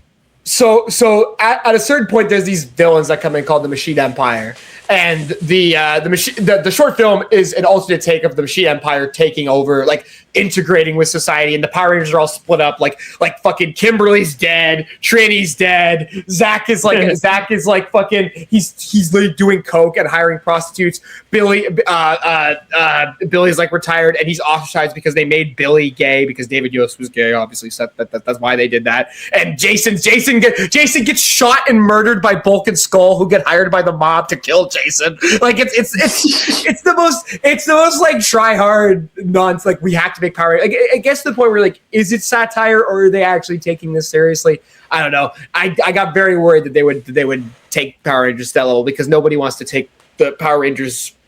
Like they don't want to take Power Rangers for what it is, which is just a fun show. Like they want to make it all serious and dark and broody. My point was, Master Universe looks campy. Maybe we get a campy Power Rangers, but they'll never. And I wake up in the morning and it's the best. I was gonna say, I feel like most kids, like not, or at least most people nowadays, like our age, I feel like their knowledge of Masters of the Universe is just from Robot Chicken. It's just from that fucking Robot Chicken shit. That's a good. Probably. Yeah. Thundercats, He-Man, Transformers. Yeah. How's it feel to be on a major network? Fuck you! Funniest Family Guy bit ever. Oh, well, I think that's it for news. Let me see. Let me just. That's all the movie news. Yes, Wyatt. That's it for news. You know what, guys? We do have one more bit of news. Okay. And it's very important. Wanted 2 could still happen, says the director. Wanted 2? Remember, No one wanted it to come out. Wait, hold on. What's Wanted? So Wanted is that movie where James McAvoy and Angelina Jolie like shoot people and they curve bullets. Oh like, yeah. Yeah, I like that movie. Oh my god! I don't even. It's a stupid fucking movie, but I love it. The only thing I remember is when he hits the guy in the face with a keyboard and it says "fuck you." It's Chris Pratt, yeah, and it says "fuck you." That was Chris Pratt. That was Chris Pratt. Yeah, he was the bully or whatever in that. Holy shit! It's been a while since I think I saw that in the theaters, and that was the last time I saw it. That was Maybe the first. Maybe we should watch Wanted. Oh, you guys would That'd be love kind of. that. I never seen it. I don't even know what this thing is. I never seen it. So Okay, good. I've definitely seen it, but it was a long time ago. Well, it's weird because it's based off a comic. It's based off like a superhero comic, and it had nothing. The movie had nothing to do with it, which is weird. Like, there's no superheroes in there. Like, what the comic I think is about? It's about like a league of assassins that are like trained to like kill superheroes or something. No, well, there were no superheroes in the movie. Yeah, exactly. So the movie was just like they're just. No, you get Chris Pratt. Yeah, he's a superhero. He was just one off. He was just He's like Super Mario. Yeah. get ready to get Yosh, how about the Mario Galaxy movie trailer? Mario Galaxy. So we're done with the movie news segment, and we're gonna move on to. Go ahead. Say what you want to say. No, nothing. I'm nothing to say. We're moving It on. looks good. You're Can excited. you believe fine. they got Rob Schneider to play Yoshi? I saw that. No, I did see, unfortunately, something that made me laugh. They showed the clip, the clip at the end of the show where Yoshi goes rah, and then like the big T-Rex like roars at him, and it's Yoshi going rah, and then it's the T-Rex roaring, and it's the sound from fucking Gangsta's Paradise, fucking oh, and I just that was really There was I think so. there's one of those like little teeny tiny like trailers on Twitter where Yoshi swallows the camera, and like the camera is then in the egg and it hatches, and like you see the title of the movie, and like every comment is like, was I just inside Yoshi? Dude, we just got bored. It was awesome. You know they're gonna make a comment in the movie where they're like, did that egg just come out of you, Yoshi? Like, because he's pooping the eggs. He's pooping. And then Jack Black's gonna go, whoa, this is Yoshi. And he's my And they're gonna favorite. go, man, I really hope I don't get involved in a mansion pretty soon. And then Charlie Day looks at the camera and goes, watch Always Sunny season 25. and then Jack Black looks and goes, I'm gonna be in Naruto Rasengan. He's gonna be I like the idea of Jack Black just saying in the middle of the movie he's in. Guess what, guys? I'm gonna be this character now. Taijutsu! Right. Anyway, Fucking guys, hell. we have another segment. Yeah. Load it up. We I'm gonna nominate Cass go first because he sucks. Oh, but I've got the big one. Oh, you do have the big one. I've got the big one. Well, Eager. Do you want to start with that? What did he just say? he's got the Eager. Eager. He said eager. Eager. Wait a minute. Eager. Wait. No, I had a haha moment as well, and I was like, so I'm gonna pick up on that. I just did this. What? Simon goes first. Yeah, I I'm go not first? starting. Mine's a big one. Okay. See, I kind of brought a big boy as well. That I was like really going to talk about like a lot. Yeah, well, I'm debating here. Why don't I go first? no one wants that. Fucking go. Simon, start, man. I'm losing my mind. He's in a rush all of a sudden. I just want to fucking talk about something. I showed our good friend Top Super Kicker a movie a couple nights ago, and yes. this movie I saw 3 times in the theater when it came out. I've seen this movie in the double digits. I could honestly say, like, make a claim for it being just my favorite movie at this point. Like, I've seen it so many times. I love it. It feels like the first time I watched it every single time. It is Jordan Peele's Nope. I have brought Nope to the pod. Nope. For the 2 people who don't know what Nope is, Nope is a movie that takes place on this farm with these 2 siblings, and their father dies after a mysterious circumstance happens, and they inherit the farm. And months later, this strange oval object starts flying around in the sky, and that's all I'm going to say about it, because the less you know about this movie, in my opinion, the better it is. I remember before this movie came out, there was some debates whether Peele was overrated, because I know like Get Out is a 10 out of 10. It's one of the best horror movies ever made. It's a great film, in my opinion. Us was good. I enjoyed it. I had a good time with it. It's not quite like my favorite, my kind of vibe right now, personally.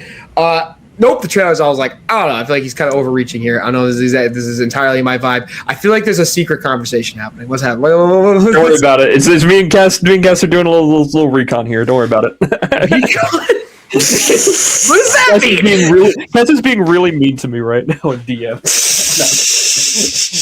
You'll find out. All right, no, you're a bitch. I'm outing you now. Okay. You're having a nice spiel about your favorite movie, and all I can hear is Wyatt's desk going. Okay, sorry. I have a new. Please continue. Okay, I'll say cross. This movie. he's just Made so out of eager. like tubes. Sound the fucking shit. I was the thing in Nope is. No, I had a fucking Jimmy leg or whatever it's called, and it was hitting the desk, and I was like, that was causing the fucking. I once had a Jimmy leg in college. Simon, please continue. I had a Jimmy Crystal in the movie theaters. 28 years later, the Bone Temple in theaters now. Anyway, yeah, we should go watch it. Nope. This is a movie. The first time I saw it, I was like, holy shit! I think I just saw Jaws for like the new generation, because it and especially now when I saw Jaws again for the IMAX re-release last year, which was a fucking great time, right? That was after great. watching I enjoyed that. No, dude, Jaws and IMAX was what a great restoration, right? Like, it looks good as new. When I watched Nope again, like, that inspiration is there. There's obviously like the Spielbergy and like the discovery, the planning, the coming together to like the discovering the evidence of the alien and all that, of the alien, if it is an alien, the whatever entity, it is, if you will. Yeah, the entity, right? But there's also like this. There's also like this M. Night Shyamalan thing. Like, there is like this weird like this study of like trauma, and like I've seen people. This is something that I discovered recently, because I was going on a kick after I watched the movie, because I just loved it. I had such a great time watching it again. There's a lot of like religious undertones apparently that I did not really pick up on. There's a YouTuber did that. Maybe I'll send the video out later, because it's a very like interesting video. I just think this movie is a perfect blend of genre and tone. It's a great horror movie. I don't care, Daniel, if you're watching this, you don't think this movie's scary. Fuck you. It is tense, but like it takes its time, but it doesn't feel really slow, because Daniel Kaluuya and Keke Palmer are just fantastic. They're great leads. Their sibling dynamic is awesome. Daniel Kaluuya especially, I remember when motherfuckers were saying that he wasn't acting in this movie, but they don't understand like the concept of, they kept it like an introverted character, because that's clearly a thing that he's dealing with post his father's death. this movie does a lot with talking about like animal care in the industry too. And what's crazy is this movie's spinning so many plates, and it's an alien. It's a horror movie. It's a pseudo like alien discovery. It's kind of a Western. Weirdly, by the end of the movie, it becomes a Western. It's really funny as well. It's also like a little bit like anime-y too towards the end. Well, there's clearly like an Evangelion. In the design of like what it becomes of Jean Jacket is clearly like you could tell that Jordan Peele watched his Evangelion. Like he was clearly getting in on that stuff. The fact that this movie balances all that so well, and it's just a super entertaining movie. I think about like every time the alien is like a subject. The first time you see it, and you just catch that brief glimpse of it. The second night when the praying mantis is like hiding on the camera and stuff like that, and you can't quite see it. Of course, the scene at Jupiter's Claim when all those poor people get devoured by Jean Jacket, and it's like some of those haunting visuals and haunting sound design you've ever seen in your life, to the ending, the climax, which is just so exciting. It's so thrilling. And when you describe the climax on paper, it's like they're going to have all these wacky inflatable arm inflating tube men, and they're all going to be going crazy like this. And one guy's going to be on a horse, but then the paparazzi are going to show up. He's going to be on an electrical bike, and he's going to want his camera, but that's not going to work out. And you write on paper, and it sounds like nonsense, but the movie just comes together so well that like doesn't bother me at all. And again, tons of great Brandon Perea, who plays Angel. Like, I don't know why this guy is not... I liked Angel. He's great. I love that guy. He has one of the best jokes in the movie, and it's before the alien. It's before any of the crazy... When he even discovers what's going on. When he's talking about his girlfriend left him, and he's like, yeah, she left me. Fucking CW. And he just walks off. Like it's a great... Like, so many great little bits. Michael Wincott as Antlers, the film director. He is such cinematographer. He is such a small role, but he's just like the most he's such an overacting, like pretentious asshole, but you just still kind of like him. There's just something about it. You're like, I kind of like following this guy. I don't really know. Yep.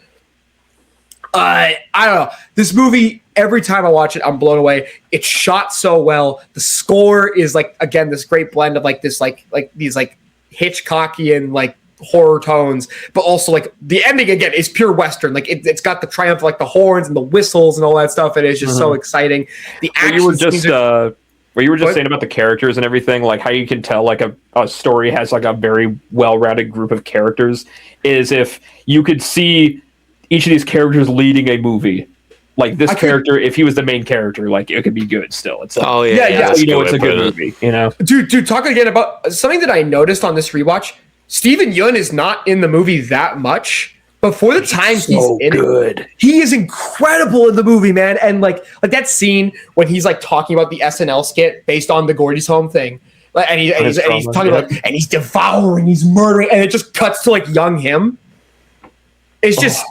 And then later on when it shows the Gordy's Home thing and it does like the reverse of that, it cuts from young him to modern day him, and you can see all that trauma hasn't left. It's still hovering like over his head. Like that's the monkey scene, right?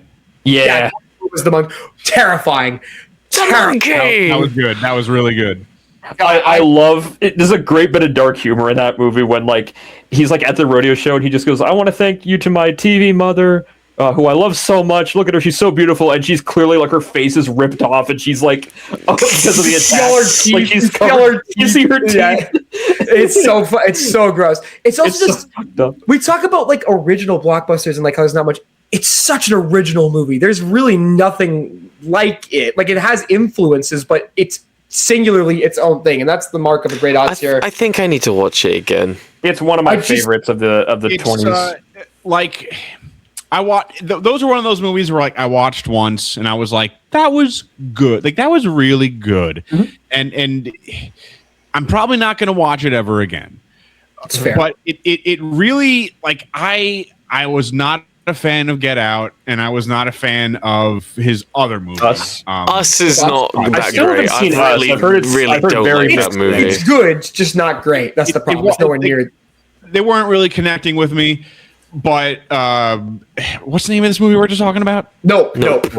Yeah, that was the movie where I'm like, okay, now I can really see Jordan Peele's like his vision for a film. I agree. Like Like he is a director. Like he is someone who's got like ideas and like a fresh way to like tackle a motion picture. Like that was that it was good. It not like in like the kind of like I'll be honest, like the monkey scene is kind of the only thing I remember because I only it's very memorable. But I really remember walking away from that being like, okay, this is someone who has ideas, and like that sounds like a simple statement, but it's really not in this day and age where like nobody has ideas anymore.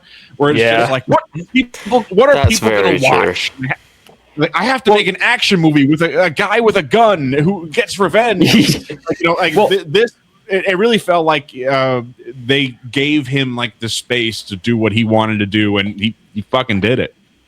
Well, I think especially that scene. I won't spoil it too much, but like the abduction scene. Yeah.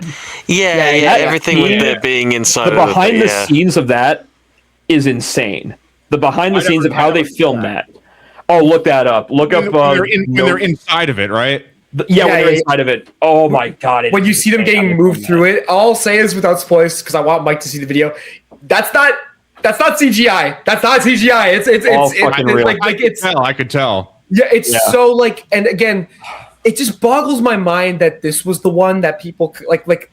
I think it's really it's strange to me. Like, Mike, you're the first person I've heard who was like didn't connect with Get Out, didn't connect with Us, but really connect, but like not like really, but like still got. Nope. Like you still like you got like what the vibe was. Some people didn't like Nope initially. Well, yeah, when the movie came out, there was a ton of people who, like this is where Peele lost a lot of people, and I don't understand. Like I get it because it's a weird movie. It's got weird pacing. It does have a weird structure. Like it's kind of split into chapters, but then it's kind of not split into chapters, and it kind of jumps back and forth at a couple of moments. So it's a little like. And it has a lot on its mind. So like, I was just saying, Get Out. Like I enjoy Get Out. Oh, go ahead, Mike. I'm sorry. No matter how I feel about a movie, about the acting, about the writing, the directing, or whatever, is if I see something that like genuinely feels new, like that, that's when I'm like, I'm in. Like I like this. It's like, you know what, the story, the act, like I don't really like that. But since it made me feel like I've never seen something like this before, like. That's what gets like a big A+ for me. Like for anything. That's how I felt about Weapons. That's how I felt about that. I was like, Weapons had that too, and I think that's why. I think it's why. Exactly. It's why I know we mentioned it earlier, and I know Mike, you weren't a big fan, but I think that's why Sinners resonated for a lot of people too, was because it felt like a new take on a vampire thing for a lot of people. But I think it felt like a new take on like a. Sinners felt new, but it also felt old. Let me rescind what I said about Sinners. Go ahead. I don't think that it sucks. Maybe I was being a little too harsh. I said that it sucks because of how like big it was made out to be. You're correct in that it is similar in the sense that it was a new take on something, and I do appreciate that. I personally couldn't get behind it, and that's fair. Yeah, there's no like critical thing I have to say. It's just like my gut feeling is just like, nah, wasn't for me. And that's totally fair. Like again, that wasn't like trying to like bring it back to be like, oh, you said this about Nope, you didn't say this about Sinners, but it was just something. It was just another thing that I was thinking of, right? Yeah, that you was know like, what, Mike? Go fuck yourself. I will. Hey, listen, man, they fucking said it. I didn't fucking say nothing. Okay. I think I will fuck myself. And I will enjoy it. And the last thing I'll say about Nope is just, I said it like when I first started talking about it. Yeah. There's just something about the climax, something about the way this movie ends, and that last shot. I guess technically it's the second to last shot, but everybody knows the shot that I'm talking about. Like I don't want. Cass, do you want to get a spoiler calling up? Yeah, you know what? Let me get spoiler. Yeah, because like I can't really like this movie's like 4 or 5 years old, ready to go. Spoiler call, baby. Yeah, so like that last shot of OJ on the horse and the smoke, and it says "Out Yonder" on the top. You have like the "Out Yonder" sign, and the music is playing, and it's like it's whistling, and the drums are going, and like it cuts back, and it's like they got the picture. They got the Oprah shot. I think I've seen a lot of great movies this decade. I think 2020 has been a really great decade of movies for me personally, just my taste. Right, I've seen a lot of movies that made me feel a lot of things, and movies that made me really excited. I think, on the whole, other than maybe a couple exceptions, like Sinners is one of those exceptions, personally for me. I have been chasing the high I felt when the movie hit the end and the title card came up since I saw Nope. Like there's just like there's been nothing that hit me the same like that was. And I don't know what it is about it. Again, like I think it is just, I do think it's such a well put together movie. It's a well acted movie. It's exciting. It's scary. It's just everything. Again, it's like Jaws, where it's just like, it's this instinctual thing for me where I'm like, everything about it clicks. And I don't know why. And like every time I watch it, I have so much fun putting it back together like a Rubik's Cube. Like it's just, I love this movie. That's I've seen that, like Nope is obviously a very big movie, and and it's a big movie with people who really don't understand like only just from like statistics alone. There's a lot of people who like Nope, and I think there's not like a majority of those people are are not like cinema heads. You know what I mean? Yeah. But I think a great director has like Red Letter Media has like this perfect quote: "You didn't realize it, but your brain did." Like, it's when a director can pull that off, like for a general audience to be like, "Whoa, this is good," but I don't really know why. It's like I really like it. Like that's the mark of like a true film. Yep. Like my dad. That was what happened with my pick when we get there. My dad is like, he's a pretty old school guy when it comes to movies. Like his favorite movies, like he loves like Superman, the original movie is like his favorite movie of all time. He loves Empire Strikes Back. He loves Jaws. He loves all these movies, right? And he doesn't rewatch movies that much. My dad and I have rewatched Nope together 3 times. 3 times. And if that's not like telling of like, this sticks with people. Like there's just truly like important movie for you, I think. Yeah. It's formative and it's inspiration. I also saw it when I was in the middle of acting school. And like just when my love of like film was like really growing, like really coming into its own. I was really now like I hate finding it. what my taste was. Yeah, now I hate film. Yeah. I mean, sometimes. When you were just saying that, Mike, about like you didn't realize about your brain dead. That's how I felt during. I don't know if Simon felt the same way here or not, but when I saw Mulholland Drive for the first time, I felt that exact same way. I was like, I don't fully get it, but I feel so much. I feel after, like when the credits roll. I'm like, I felt sadness, fear, and then like satisfaction, hopelessness at the same dread, but also like beauty. It was so many things. I had that another one like that. Like I saw the TV Glows. Another one. That's a great movie. That really like when that movie.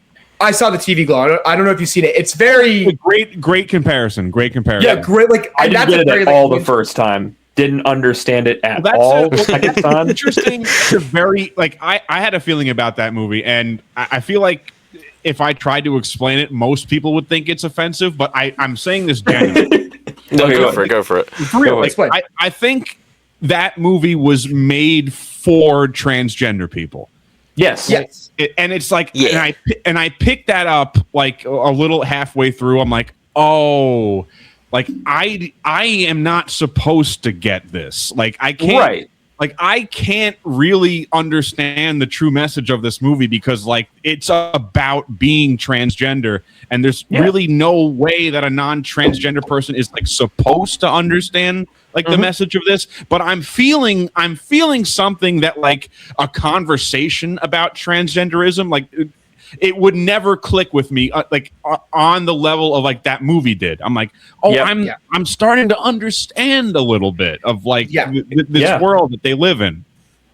No, that movie, like when I first saw it, I was really just like, huh? What was that? And then like, Simon talked to me about it more, and I saw it a second time. And when the credits rolled, I was like horrified. Like I was just like, it's horrifying. It's like that ending is like haunting. Crushing. I'm like, haunting. And I hope to never feel that. Like, dude, the way it like, I think weirdly enough, because I had that same inner debate with myself, Mike, where I'm like, this isn't for me. I know it's not for me, but weirdly, the fact that it's so singular and it's so targeted at like this, not just like a group of people, but like this one theme, this one message, everything, the lighting, the score, the original music, the performances, everything about it just like zeroes in on this one point on someone's heart.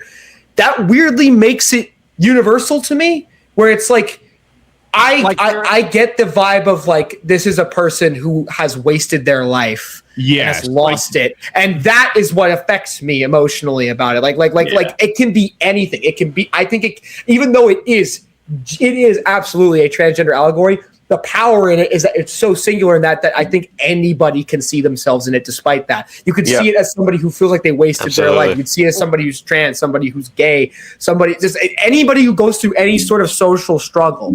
I think can relate and feel the movie and be gutted by it, even if it's not quite what was expected, right? I think that's why that movie impacts me so deeply. The part of that movie that really like punched me in the gut and that like really tied all of it together, that really resonated with me, was how at the end of the movie he went back to that show that he thought was so horrifying, and he's like, wait a minute, this is stupid.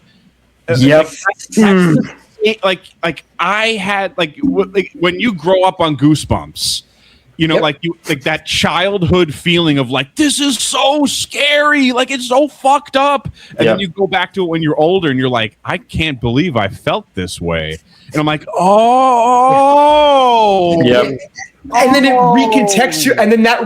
it's recontextualized because like he's in the midnight realm, like he's being manipulated into thinking that way within the narrative, which makes it even scarier because he's like within the narrative too, he's being like preyed upon, right? That's another one I need to watch again. The whole point I'm making is that was really good. That was my favorite movie of 2024. It was my favorite movie of the year it was released. I thought it was just. Is that your opinion on Nope, Simon? But so we got on this nice, lovely little tangent about some it was a nice movie. No.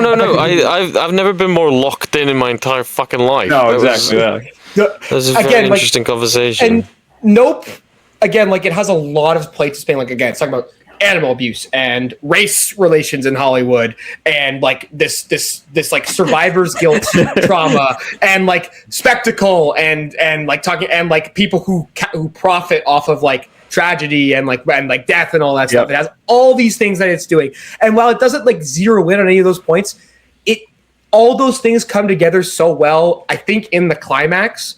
And at the end of the day, it is still centered on OJ and Emerald. Like that scene when OJ's on the horse and Emerald's on the bike and Jean Jacket's in between them and he does the like there's just something about that was like I see you, I see all that we've been through, and like I'm doing this for you, and like this was always yours. And there's that, I think that is weirdly kind of what pulls the whole thing together, is that despite all those things, it is still just about them, and I think that's what makes it more effective. I've thought it's probably just at this point in my life, like I'm sure there are other great movies that I love. It's the one that like right now, or after this pod is over, I could literally turn the movie on, watch it again, start to finish. I just watched it a couple days ago, and I wouldn't get bored of it. Like I would just have a great time watching it again. There's something about it. Nope. The meal is. Oh yes. I gotta give it the meal. What's the meal? I'm trying to think. What is there any food in the movie? I'm trying to remember. Is there? It's five birthday cakes for Gordy out of 5, and Gordy doesn't go and kill everybody. That's what I'm saying. That's Nope. That's my favorite movie. Thank you all for letting me out. Well done. Yeah. Well. Oh shit! Is my turn? Oh no. Mike, do you have something? I do. Oh, I think you should go next. All right. I got a TV show for you. I think I know what it is. Let's go. He knows what it is. Yes. Probably one of the best experiences I've ever had watching a television show since years and years. And that is The Chair Company. Yes. Wyatt talked about this a few weeks ago. I unfortunately have not finished it yet. I'm still very behind. I haven't seen it. My God. So The Chair Company is so incredible.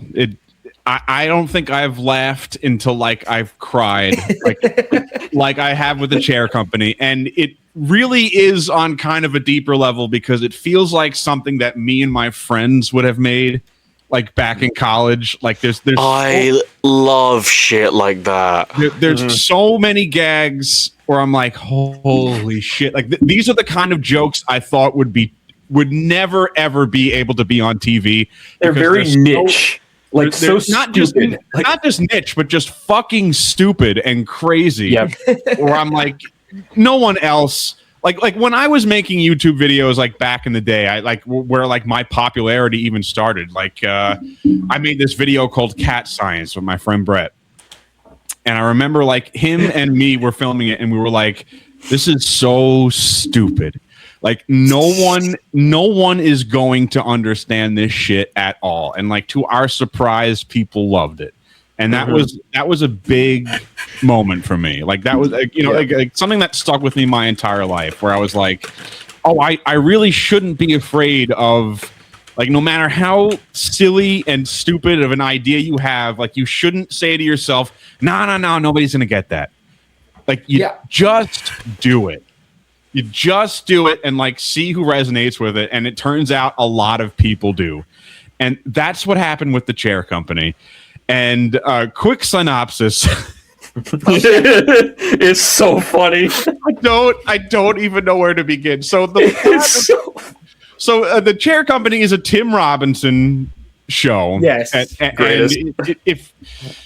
it truly is, if you took what's his show? Thank You for Leaving. You should leave. I think you should leave. Yeah. I think you should leave. Yeah. So it's like if you took the insanity of I Think You Should Leave and you turned it into a narrative, like with like 40-minute episodes each, like and like Tim and Eric style comedy. Oh, but you really ran with it.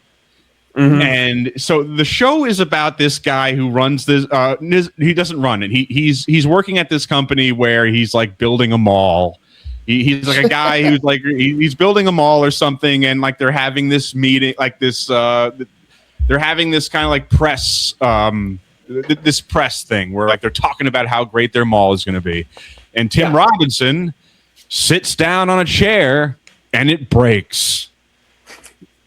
That's the inciting incident of the entire show, where it leads into a giant conspiracy about the chair company. See, like Tim Robinson is so upset that he sat on this chair and it broke, and he's so humiliated. And he's fucking up this thing where like he now looks like a fool because he sat on a chair that broke. And not only that, but because he fell, it caused him to accidentally look up someone's skirt. The skirt of his coworker. And now he's an HR. It causes an HR nightmare for him. But he gets... That makes it so much better. That makes it so much better. He gets into this rabbit hole of like this giant conspiracy of like, what's going on with the chairs? Like the tech of chairs. And he starts looking into this company, and it turns out there's some giant conspiracy. He's like, the chair company is a shell company for some kind of like crazy thing happening. And meanwhile, and so it kind of, the show kind of paints itself as that, like, is he crazy? Like, is this, like, is the world crazy? Like, is the world crazy? Is he crazy? What's happening? But like the conspiracy starts to develop and develop and develop, and you're like, oh my God. Have any of you ever seen Under the Silver Lake? I actually, so fun fact, that's Andrew Garfield, right? That's the Andrew Garfield. Yeah. I won't lie to you, Mike. I started it a couple of years ago, and maybe I just wasn't in the right mindset. I got like 30 minutes in, and I turned it off. I was not enjoying myself. Completely understandable. I'm gonna try. I've always wanted to try it again, but when I watched it, I just wasn't in a good mindset. I guess I wasn't really enjoying it. It's completely like this kind of story that the chair company and Under the Silver Lake are going for. It's like, what if a crazy conspiracy theorist was actually right? You know, Genius. It's so fascinating and engaging for like this guy who like it kind of looks like he's losing his mind, but then it's like, oh, it's real. Like he shocks himself. Conspiracy. He shocks himself with how real he is, with how real it is. Like, I love this new Tim Robinson trend of just him having a really hot wife and all of his stuff. Like he had in Friendship, Kate Mara was his wife, and now Lake Bell is his wife in this. I'm just like, what the fuck? How is he doing that? How is he doing that? Also, weird cast too. Not only is Lake Bell in this, Sophia Lillis is in this too as his daughter. Oh, what the fuck? Yeah. And also Lou Diamond Phillips for some reason as well. What? There's this character called Mike, who is like his don't I know him? So like he in the first or second episode, like he's investigating this chair company. He's like, there's something there. There's something to this chair company. And he's walking to his car after work at one night, and he gets smashed over the head with a metal pipe. And he's like, what the fuck? And this guy goes, stop looking into the fucking chair company. He's like, it's real. It's all real. And then does he literally just go, fuck you? He guns him down. And he goes on this whole... so it's almost like a David Lynch kind of thing, where we have to watch this. You can't tell if he's crazy or the world is crazy. Mm-hmm. Because he's like, one of his leads is that like he goes to this, like he finds like this trash. It's like, from a diner. He's like, I've got to investigate the diner. And he goes to the diner, and the diner, their stuff is on fire. People are screaming and fighting each other. He's like, like, who bought this sandwich? And the person behind the counter is like, what the fuck are you talking about? Like, who bought the sandwich? It's a rapper. Like, what are you talking about? Simon, I think we should watch this. It was an actual lead. Like, he tracks down the guy, like, from the sandwich rapper, and like winds up becoming like his best friend. Like he's like, you know what? We got to investigate this chair company together. Like something's going on here. Like, and he finds this address where he finds an abandoned building, and in the abandoned building is a big red ball. And he's like, where are all the chairs? What is big red ball? I kind of don't want you to spoil anymore. Like, I need to see this. It's like, it's fascinating. He's such a funny motherfucker, man. Like, I will say, just to skip ahead, there's a scene in the final episode that was so scary, like I screamed.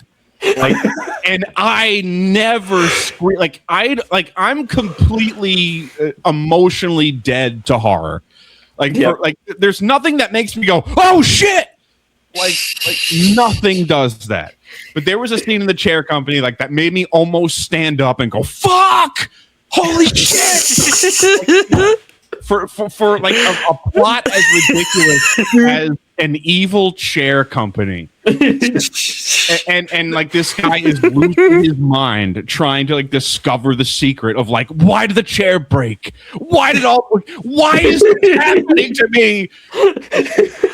The way you described that scene with the pole, and he's like, I knew it, it's fucking evil. Fuck you!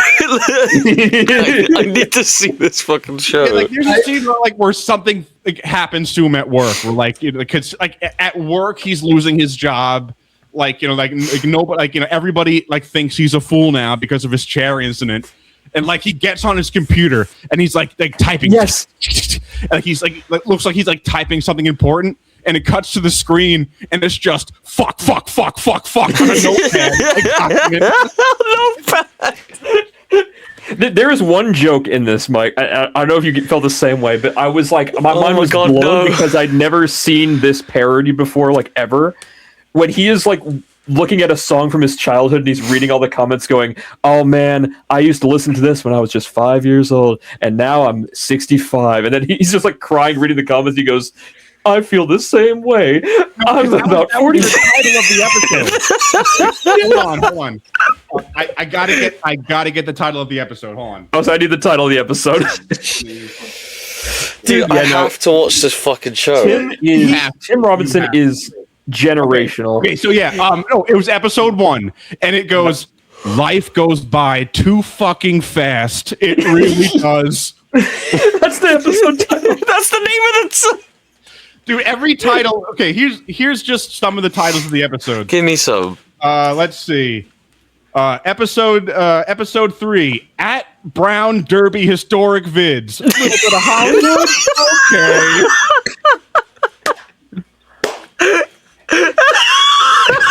Okay. And the final episode, episode 8, Minnie Mouse coming back wasn't on my bingo card. Dude, when you get the context for what they're talking about, you're going to. Oh my god! Simon, we have to watch this. Dude, Tim Robinson is just. He has that same thing that I'm sure, Mike. If you love Tim Robinson, I'm sure Nathan Fielder.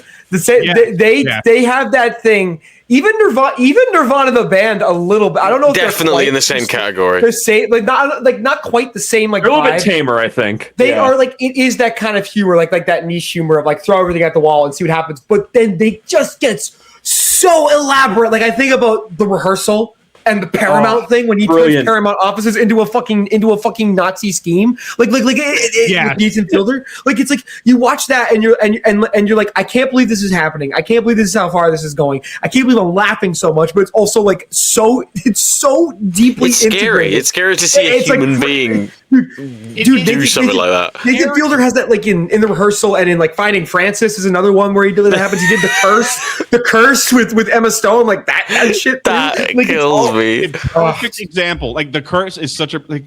Here's what like it touches me like on like such a deep level when it comes to like enjoying something these days, and like The Chair Company, The Curse, like they all fall under this category. It's when I start an episode and I truly have no fucking idea what's about to happen. Like the excitement I felt starting every episode of The Chair Company, I'm like, what's gonna happen in this episode? And my expectations are so completely blown away. I'm like, this is like crack. I'm like, I can't wait to see what is going to happen next because I have coming back with no matter like with every movie, like even for good television and good movies, it's like you kind of get an idea like, oh, this is going to be the episode where like they get his revenge and like, you know, this is going to happen. No.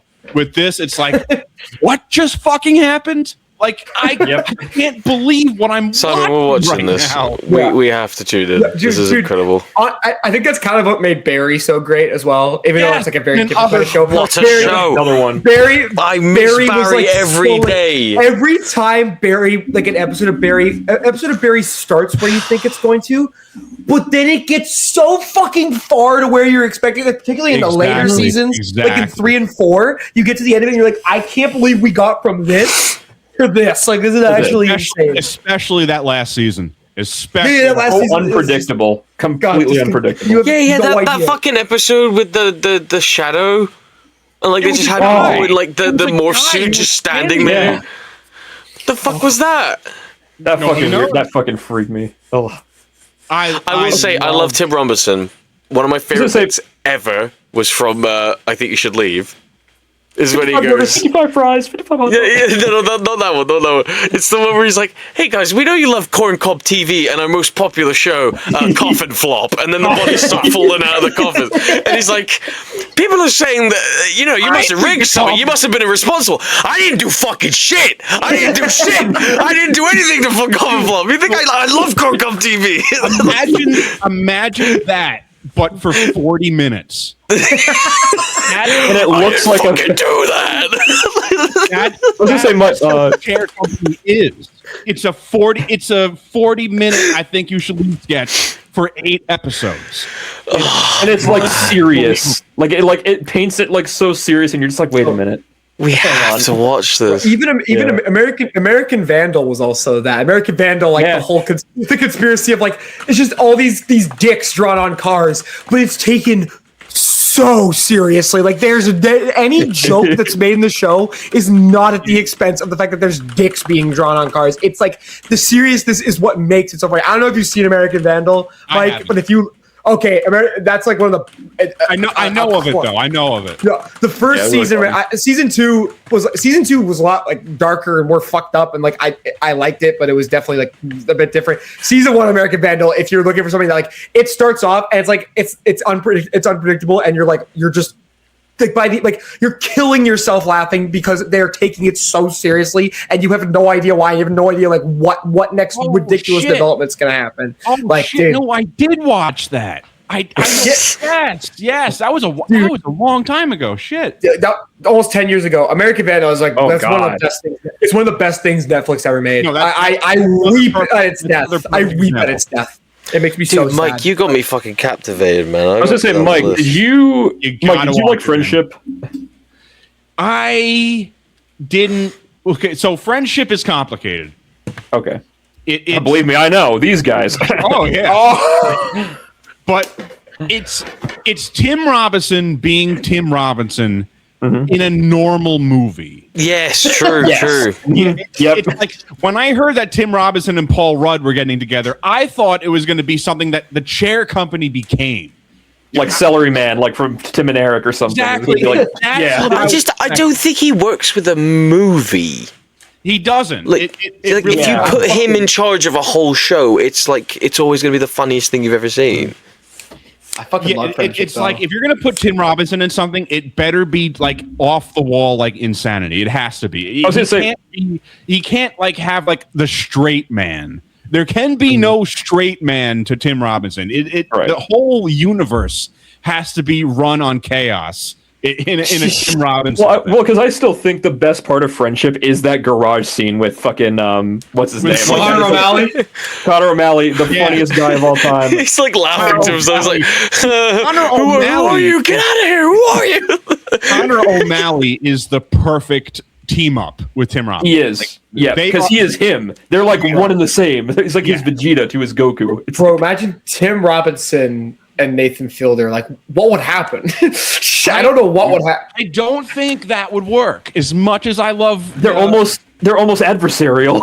It's counterintuitive. There's too much madness. Like, I think they would make a show so insane it would actually bend reality. Like reality. You're playing with fire there. There's something bad would happen with fire and gasoline. Anyway, no, I'm stoked to see that. You gotta watch it, man. You have to. What's the meal? Compare it to something you eat. You gotta compare it to a meal that you whatever you think fits. Hold on, let me think. Wait, let me get my hand up. Think. I would have said a birthday cake covered in vomit, but that you already said birthday cake. Yeah, and that's also a bad thing. Okay, so leftover Chinese chicken in a sink full of vomit. Damn. Oh, I gotta check this out. That's amazing. That's fucking amazing. What you like eating that? You'll like get that? it when you see it. Yeah, no, I'm excited. We're definitely gonna put that on the list. Yeah. Wyatt. Oh boy. Give me it. All right, you want to know what I'm bringing? Yes. I watched a film recently. And I don't think anyone ever expected me to bring to this show. Oh no. So I was given a copy of a film by the name of Charlie's Angels Full Throttle. Oh, for fuck's sake! Is that the sequel? That is the sequel, the 2003 film. But I really thought you were bringing Marty Supreme. I really thought you were bringing Marty Supreme.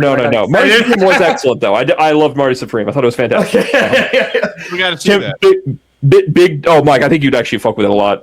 Timothy Chalamet is fucking awesome. I love the Safdies. Awesome. Yeah. So, would you guys like to know why I watched Charlie's Angels Full Throttle? Why did you watch Charlie's Angels Full Throttle? Okay. Right now. So I still have this, actually, as far as I know. I don't know if she'll ever get it back. Oh, it's right here, actually. It lurks these walls. Okay, so Oh my god, shouts is it out a to- shitty CD holder? Okay, so shouts out to my good friend Allie who gave me this against Allie, she my frequents will. the pod. Frequents the pod, yes. She gave this to me against my will, and she literally said, "Why? Here, take this." And I'm just like, "Okay, why?" It's like, "No, you have to watch it. You'll understand." And I'm just like, "Okay." She was in like sunglasses and a trench coat. Yeah. I'm just like, okay, sure, whatever. I didn't watch it for like weeks on end, and then I'm just like, fucking, I'll finally watch it. Let me tell you, okay, It's the panning shot of like it on the desk, and it cuts focus to you. You're like, this is a movie that is just so drenched in 2003. It is probably the most 2003 film to ever exist. There's a scene. This movie starts off with all three of them, right? It's Cameron Diaz, Drew Barrymore before she was scary, and Lucy Liu.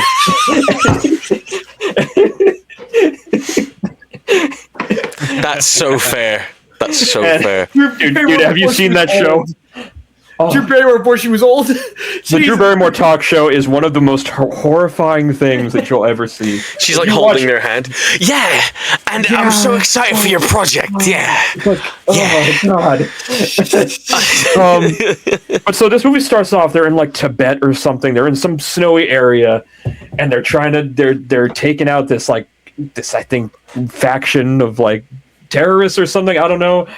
They have this whole like fucking fight, and then like they're on a helicopter, and they jump out of a helicopter as it's off this mountain, and I'm like, what the fuck is I'm like, what? This is what this movie's about. I'm like, it is the most ridiculous nonsense you'll ever see. It's like, was this what Charlie's Angels was about? And then like the title card happens, and I'm like, okay, let's do this. And then like I didn't know who was in this movie, and I see the first thing I see is the character of Bosley, who is kind of like their guy in the chair, kind of. He's kind of like their handler of sorts, and he is played by Bernie Mac, one of the greatest of all time. And I'm like, oh my god, Bernie Mac's in this. Let's fucking go. Yeah. And then we're introduced to the villain, who I'm not joking, is Justin Theroux as a scary Irishman who is shirtless. Justin Theroux. Good The old hot Justin dad Theroux. himself. I love him. I fucking love him. He's not in enough stuff. I The love Leftovers Justin Theroux. man, the fucking he was incredible. Mulholland in The Drive Leftovers. man. He's in Maniac. Leftovers is He's in Maniac I as gotta watch well. that. Yeah, and he the character he plays in Maniac. His first scene is holy fuck. I will Yeah, say, I am not liking season 2 of Fallout, but casting him as Mr. House is one Perfection. of the brilliant. Perfection. Every Brilliant scene he's in, I'm locked the fuck in. And his name in this film, would you like to know what his name is? No, I'm scared. Seamus O'Grady. Seamus O'Grady. It's a shameful thing. We have another villainous person in this movie. The great Crispin Glover plays a man known as Thin Man. Of course. Wait, Oh yeah, yeah.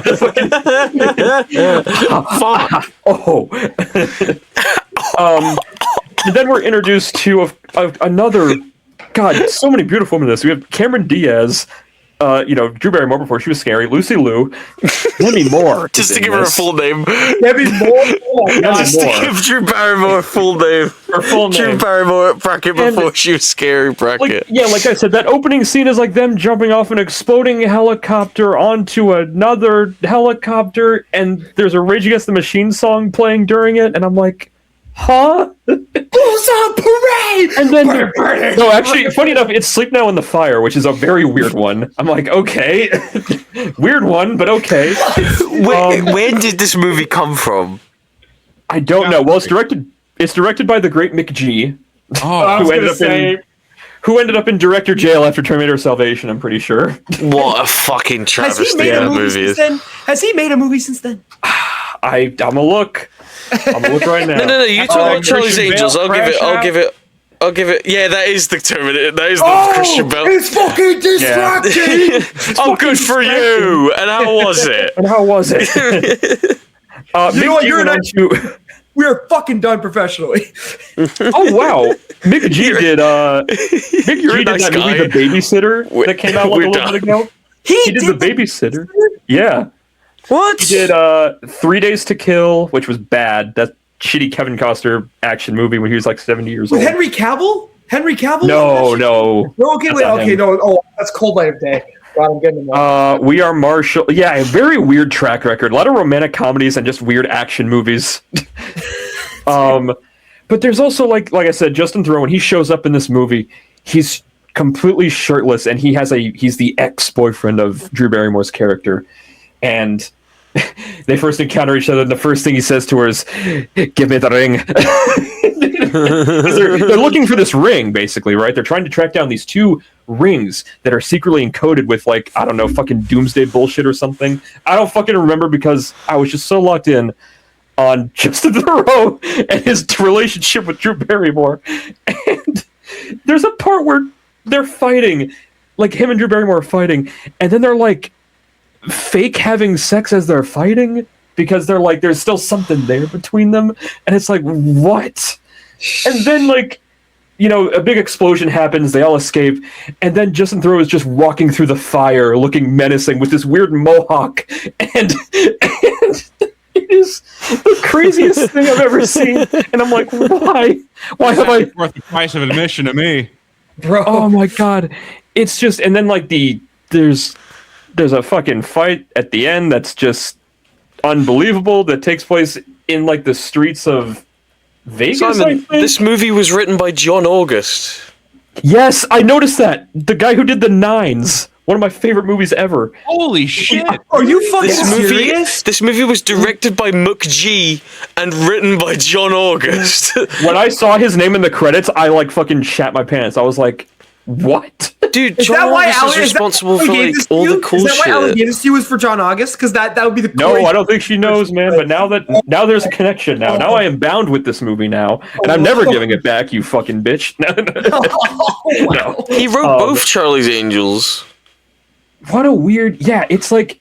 Yeah, that's the thing. I'm just like, watch this. I'm just like, man, there's something so, like, even when it's not crazy action, I'm just like, there's something so charming about this. There's something so innocent and, like, fun. 2000s, and I'm just thinking, man. like, yeah, it's like they just greenlit fucking anything back then. And I'm just like, this is like just the perfect movie to just drink to or do drugs to or just watch with friends. Because it's just insanity the entire You time. must be inebriated. You must. Yes, exactly. The only thing I remember, like I've never seen those movies, but I remember the commercials, like for the first and second one, and like the only thing I remember is they were always jumping off of things. Yes, there's a lot of that in this. There's a scene where they're just doing... There's like a montage. It's not even a montage because it's one scene after the other where they're trying to track down like the person or whatever or something. And it's like they're surfing at one point, and then they're doing BMX dirt bikes, and Shia LaBeouf shows up for some reason. What? He's in it for some reason. I don't know why. Dude, It's like even they- Steven Shia LaBeouf too. It's weird. Bro, everybody trying to be Point Break is like everybody that was trying to be Point Break, but like way more insane. I don't know, in the man. 2000s. I like the idea of people just making movies to do bullshit. I don't know. You know? It's like... It's a lost art. Yeah. And like, yeah, dude, I just look at Cameron Diaz and I'm just like, God, Cameron Diaz was fucking awesome. Like, She was. there was a... Dude, her in the She mask was like changed the my fucking- life. Well, it's not Changed even my just that. life. It's I mean, yeah, she is like one of those beautiful women ever, but it's also just like, dude, she was like just so cool. Yeah, she Like, was a just badass back then. badass. Like, Dude, she's it's like, Princess why Fiona. isn't she in anything anymore, man? What the She's fuck? Where'd Princess she Fiona, go? dog. Dude, dude, in all fairness, she could feed the next 7 generations of her family with Shrek the money, money, she made, exactly. with Shrek money. So it's like, who cares? Like that's just how she gets to Shrek money.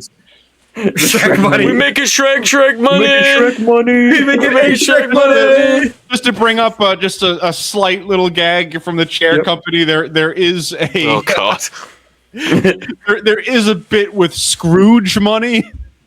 What? I'm not. I can't know this. I can't know it. I'm not.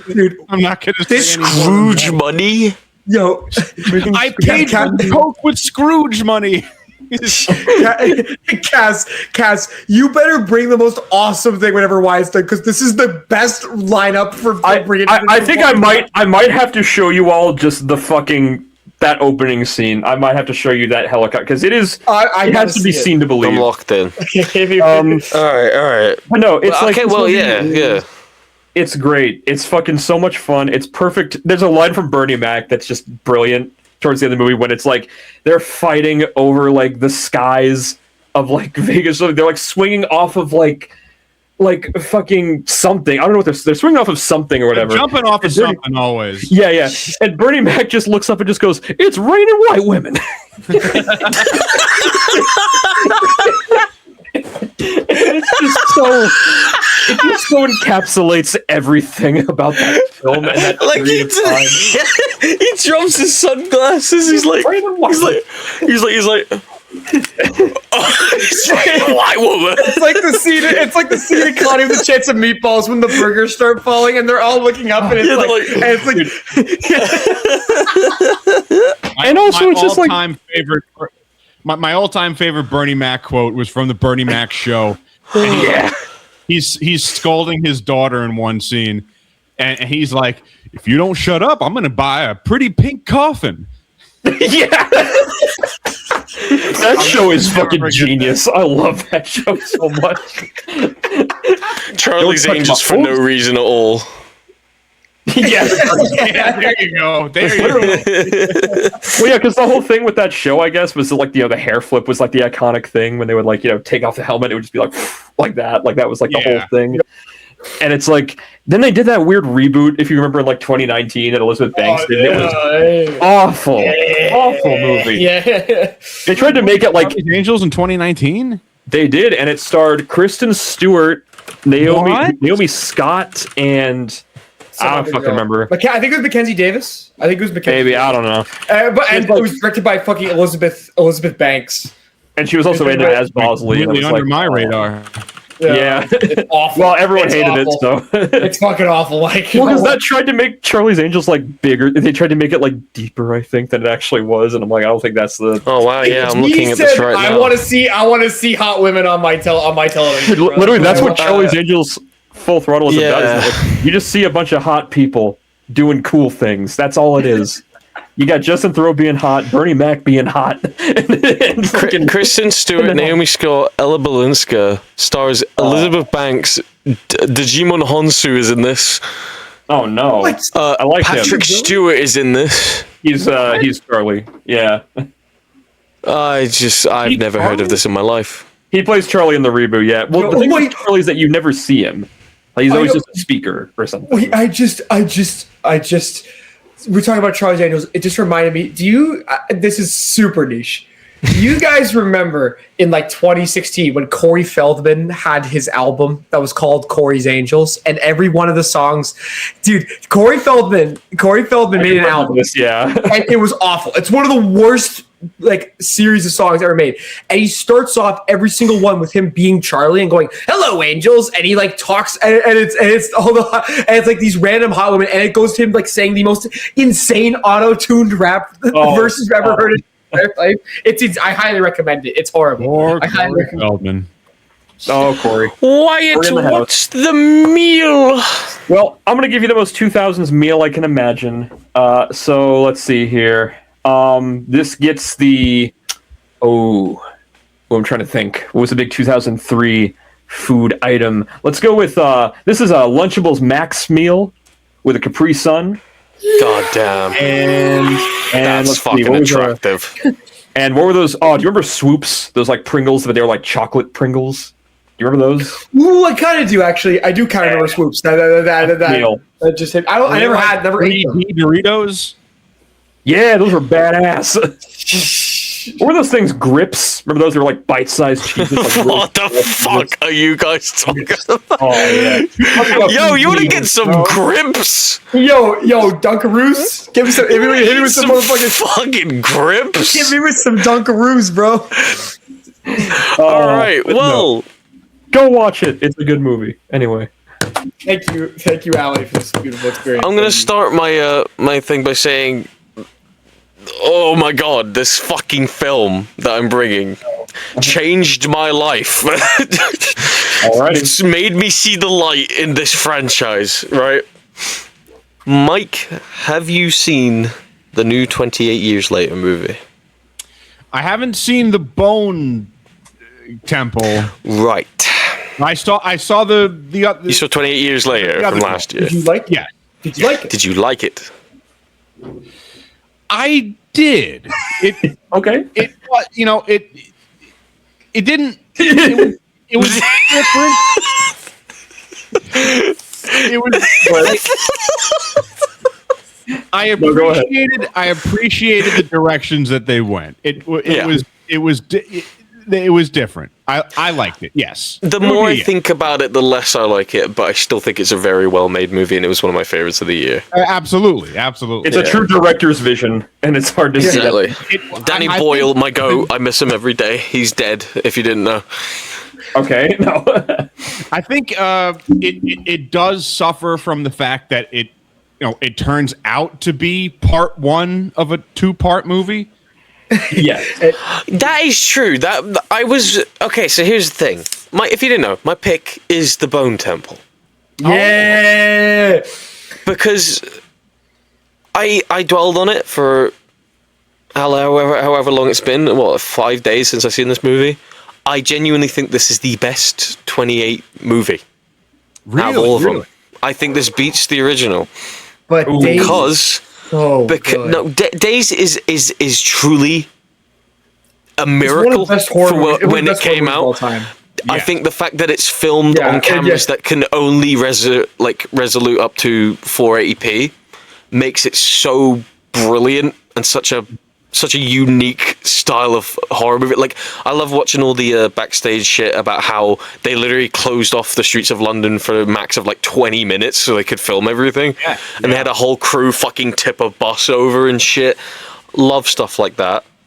Also, shouts out Christopher Eccleston. He's one of the most underrated actors of all time. he was a fucking terrifying villain in that movie. He's also great in The Leftovers. I was gonna say great in The Leftovers. It's one of the best, like, oh, men are the real monsters horror movies, because it actually is like, yeah, they're actually fucking horrible. And they minorly touch on like how survivors in this apocalypse are worse than the actual the people that have the virus, right? Yeah. The Bone Temple does that times a million. Yep. This film is fucking fantastic. I think this is better than the original 28 Years from last year. Oh my god. What about 28 Weeks? What about 28 weeks? No, we don't talk about that movie. That never happened. That never happened. That one. That movie sucked. Oh, it's bad. If only there was an app to talk about that movie on. Oh, the Jeremy Renner app. We should. Yeah. I forgot he was in that. So bad. No, legit. The whole Jimmy arc. So I assume, you've seen 28 Years, Mike. So the end of that movie with those like super powered people. the guys with the so I don't know. Do you know why they look like that? I'm guessing they're inbred. No, but like there's symbolism that is famous in the British culture, and this will be fun to talk about actually. So my goat. Oh my god, I'm blanking on his name. Simon, remix actor, please. Jack O'Connell. Jack O'Connell. Yeah. I love him. He's great. He is so good, and I think he beats his performance in Sinners in this. Ooh, it's hard, man. He's way scarier in this movie, man. Right. So you saw a glimpse of him at the end of that movie. He is the main villain of this movie, and he is fucking phenomenal. This whole cult with the Jimmies. So I'll explain this to you, Mike.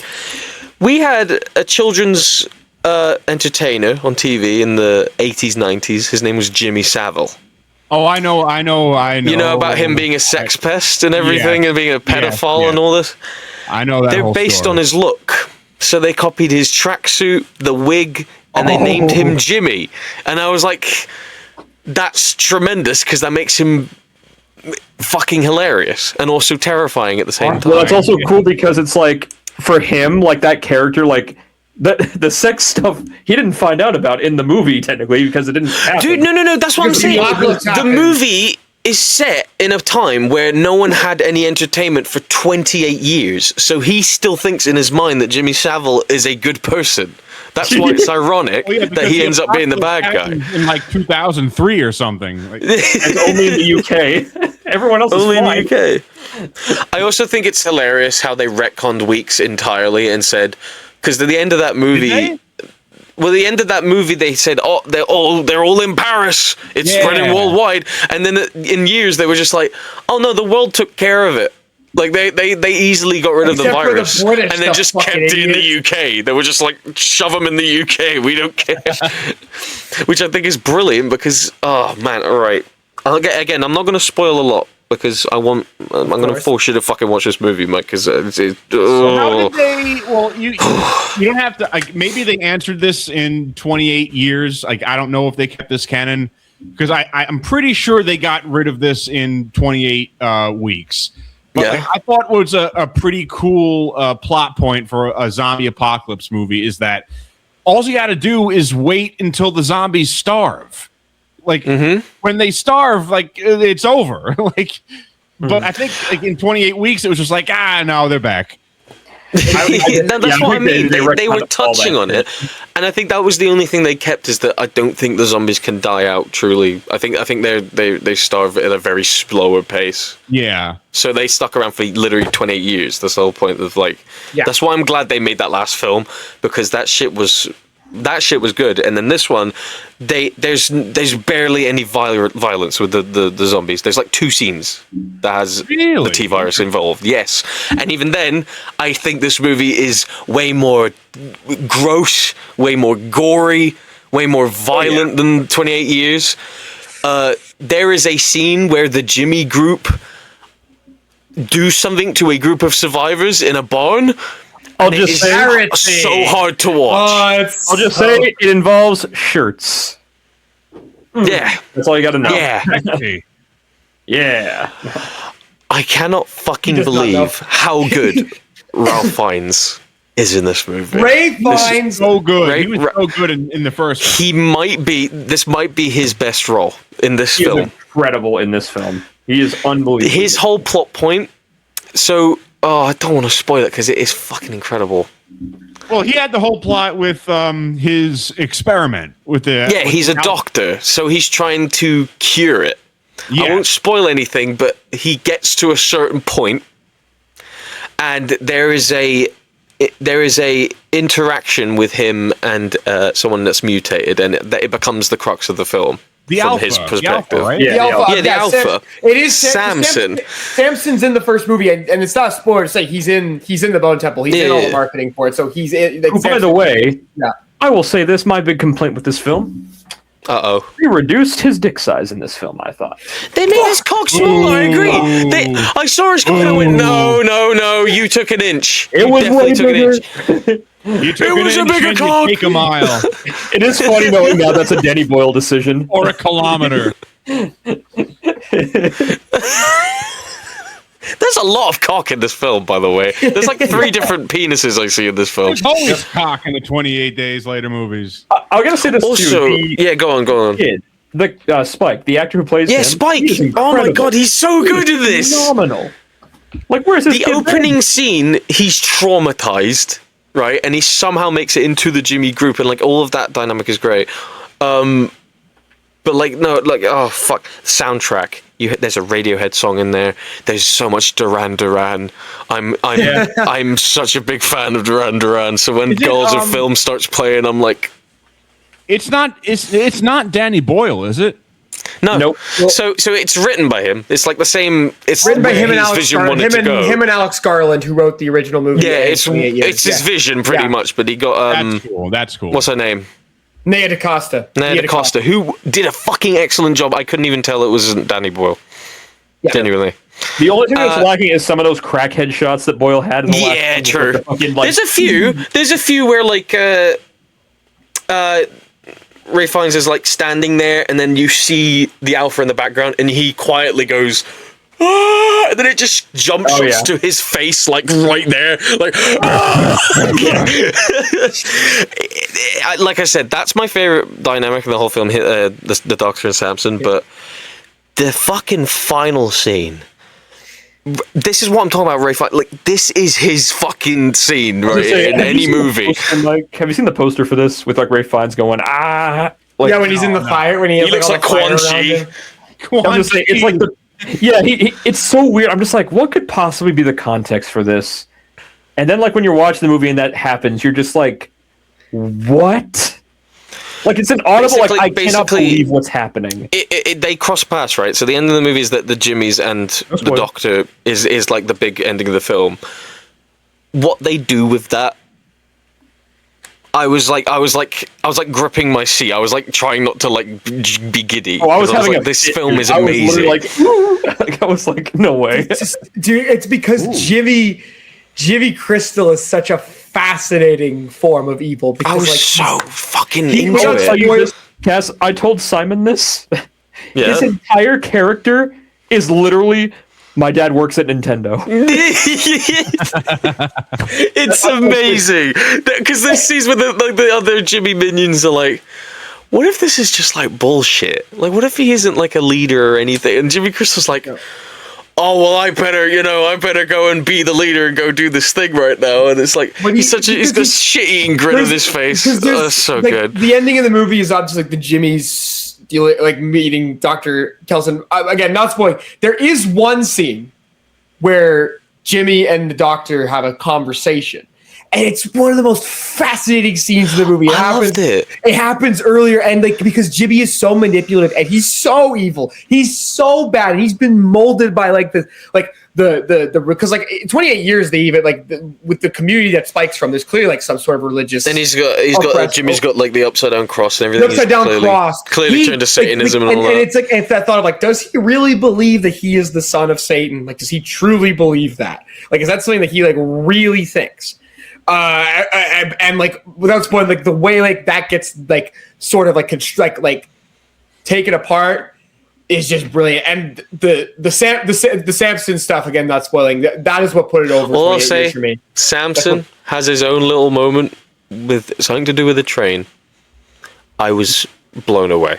This is unbelievable. I couldn't believe that they were doing it without saying what it is. I was like, holy fuck, they're doing this? Like, it's just and I will say, I won't say what the last scene is, but there is a third movie coming. They're wrapping this up with a final movie. Oh. And what starts the hype for it? You're gonna be like, fuck yes. I see. That's good to know. I'm happy. I really hope you like this movie because I need you to see this movie. It's like it's blown me away. Even with 28 weeks later, like I really loved that universe so much because like it really did kind of like introduce the world to fast zombies. You know, dude, you're right. Yeah, that started all the fucking World War Z shit. World War Z and all that shit. Walking Dead and like the shot in 28 Days Later where it's where Jim and the other survivor are in the other two survivors are in the house, and then it cuts to the POV shot of the infected running towards the house, and you see just how fast they move. It's like terror. It's one of the scariest things I've ever seen in a horror movie. Because that 28 Days Later came out before Zack Snyder's Dawn of the Dead, right? Yeah, right. A couple years before. A year before. That's a good film. Yeah, because like that, it's zombie movies at that time. It was almost kind of comical because you're like, oh, what do I do in a zombie apocalypse? I'll just run away. Like they're walking. It was very stereotypical, wasn't it? Just like limping and shit, shuffling about. And like when 28 years later, it's like they're not zombies. They are like roided up like humans. Rage virus. Chase you down and like break down the door like with like intense power. Dude, the alpha signature move is to predator pull your spinal cord out. It's amazing. I love it. An entire horde of these kind of zombies. Like that is terrifying. Yep. Also, just what's scarier too about these movies is like when you're infected, like it's so quick. It's like boom, 5 seconds, you're a zombie. It's like That happens in the okay. Well, again, I can't keep spoiling this film, but someone gets infected, and it's literally like 5 seconds. It's like the puking up blood and the twisting around. Gone. Every single zombie movie has a scene where somebody gets bit, and then they have to go through like, oh no, the whole movie. Remember The Walking Dead with fucking the sister in season 1? Oh yeah, It takes like 9 minutes. You're No, dying. As soon as somebody gets like not just bit, but just like any bodily fluid, fluid that gets into you. Yeah, puked in the on. first one when he gets the bird, like the raven or whatever, and like Brendan Gleeson's like, oh no, get away from me, and it's like, whoa, like that's so fun. Brendan Gleeson is fantastic in that first film. He's so good. Great. Yeah. Anyway, I personally think Bone Temple is the greatest 28 movie. That's just what I think. What do we call this love- franchise? No. 28? The 28 franchise. I guess. I give it 28 thumbs up. Yeah. I'm gonna give this an innocent brown man's brain being eaten. That's the meal. Because that happens in the movie. Yeah. I something I gotta say real quick. I said this before. You know what these 28 movies are like really they remind me of like for the 2020s, like they're the 2020s equivalent to the Apes trilogy that we got in the 2010s, where it's like it's a franchise you never would have expected to come back like this, and you never would expect it to be this good because like Planet of the Apes was a complete fucking like it became comical by the end, like they were finding different ways of adding different things, but then you get like Rise of the Planet of the Apes and Dawn and War, and they're these thoughtful character pieces. Good comparison. Surrounding them, right? But and the He kills 28 Draco Malfoy. like Yeah.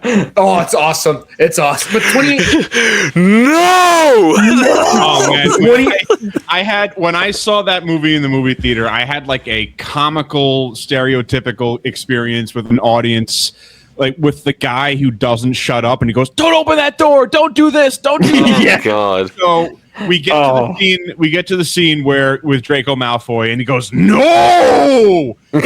And the guy, and let me for context, this was a black man. That's fine. Well, no, it's because of what he says. He stands up and he goes, "That N-word's angry now." And at first, like, you would, because that's such a cool scene, and you would think that would ruin it, but everyone added started so much. laughing hysterically. That is stood up is really funny. because then it turns into a spectacle. You're like, "Fuck him up! Get that motherfucker!" Like you're just like, I'm saying it's the only real guttural reaction to have when you see an ape go, no. No! So good. I fucking love that first film. I don't know. I do like that first one a lot. Very underrated. dude, that whole trilogy is great, and this 28 trilogy is gonna be aces. I'm so excited to see how it wraps up. I'm because looking. the way they ended that, I'm in. I'm good. Let's do it. Yeah, same. I'm locked in. I see everyone saying, like, I mean, yeah, it wasn't doing too well box office wise, but that third one's still happening. I think. I don't think they're just going to cancel it. They after greenlit it. the ending. They already greenlit it, so yeah, it's happening. Well, hopefully, I really hope that there's not some shenanigans because that would suck. That would really suck. Especially ending on that note, you're just like, come on. I mean, I guess you could like. I don't know. I'd be okay if that was the last scene. The Bone Temple, like again, that's why it has a more complete ending. Like 28 years later ends with Jimmy Savile, Power Ranger, Samurai Ninjas coming in and chopping zombies' heads off, and then the movie just ends, and you're like, what am I supposed to do with that? So like this, this movie at least ends with like, okay, there is like a conclusion. Thank you. With a hook left to do a little bit more. Yeah, but you don't have to follow up on it. Yeah. Is this out? Is this out? Yes, now? it is. It is out, Mike. You gotta go check it out, dude. It's No, great. I got an early screening. Is it out to like stream? No. I don't know. No. It's in. I will say, Mike, it's not doing great. So like, you might get an empty theater. You might get an empty theater. There you go. You go see it. I'll give it a you shot. might. Yeah, I forget. Mike just for some reason always has the worst theater experiences known to man. Yeah, it's only him. I'm cursed. I forgot to mention there is one scene that really made me fucking laugh. again, I can't spoil it. Someone dies, and one of the Jimmies comes up to Jimmy Crystal, the leader, and he goes, "Yeah, he's dead." And it's just a shot of like something's on fire behind him, and he just goes, "Ah!" Like that. It's the funniest shit. It's so good. I love that film. The more I think about it, it's so good. Very, very dark humor in this one that I've really liked. Oh yeah. Hilarious. No, I was just gonna say we're talking about bad. Oh, that's an artery. Yeah, that's. Oh, that's an artery. You're done. That was incredible. I was crying, bro. So funny. So what the fuck? What the fuck? What the fuck? Oh, that's an artery. You're fucked. Oh god. No, there's I was this is a little off topic here, but we're just talking about theater experiences and everything. On Halloween night, I went and saw fucking the first Halloween movie, John Carpenter's Halloween, in theaters. Yep. Fine evening. Yep. Like 20 minutes before the movie ends, one guy has just fallen asleep and is loudly snoring the entire rest of the I would movie. expect from my theater experience. What was the film? It was Halloween, the original Halloween, John Carpenter's. Let's play on That's Halloween. so shit. Dude, That's I'm just so like, shit. I'm just like, does anyone else hear that? And then we're talking to each other, just like, I think it's that guy over there. And he is literally just like this, like, like that. You should have walked up to him and gone, I think he woke up, bro. Went back to sleep. The credits rolled. He stopped snoring, but then he's just doing this. And I'm just like, I think he might actually just be dead now. No, dude. I had a theater experience. It was funny enough is when I went to go see Jaws, and this was partially, I will not lie, this was partially my fault, not because I was doing anything like wrong, but I had one of my horrible days where my allergies, like, they were killing me. No. And I was sneezing. I couldn't breathe through my nose. Oh. And for like the entire middle of the movie was just and I look around at like the 10 other people in the theater. I'm like, they must think I'm like patient zero. Like I've done. That's the worst when it's like you're the one doing it and you don't want to be the one. It's I'm like, patient zero. Oh my god, right. Well, that was fucking tremendous. What a pod. Oh my god. Guess what? We got a poll question, I believe. Oh, you're so right. I need to go to the fucking Spotify. Hit up that motherfucking Spotify. Well, we had a poll last episode. We have a poll every episode. If you go and check us out on Spotify, you should do that. Good, the bad, and the bruv. So the last episode, where we talked about the Ice Age baby, the fucking son of a bitch.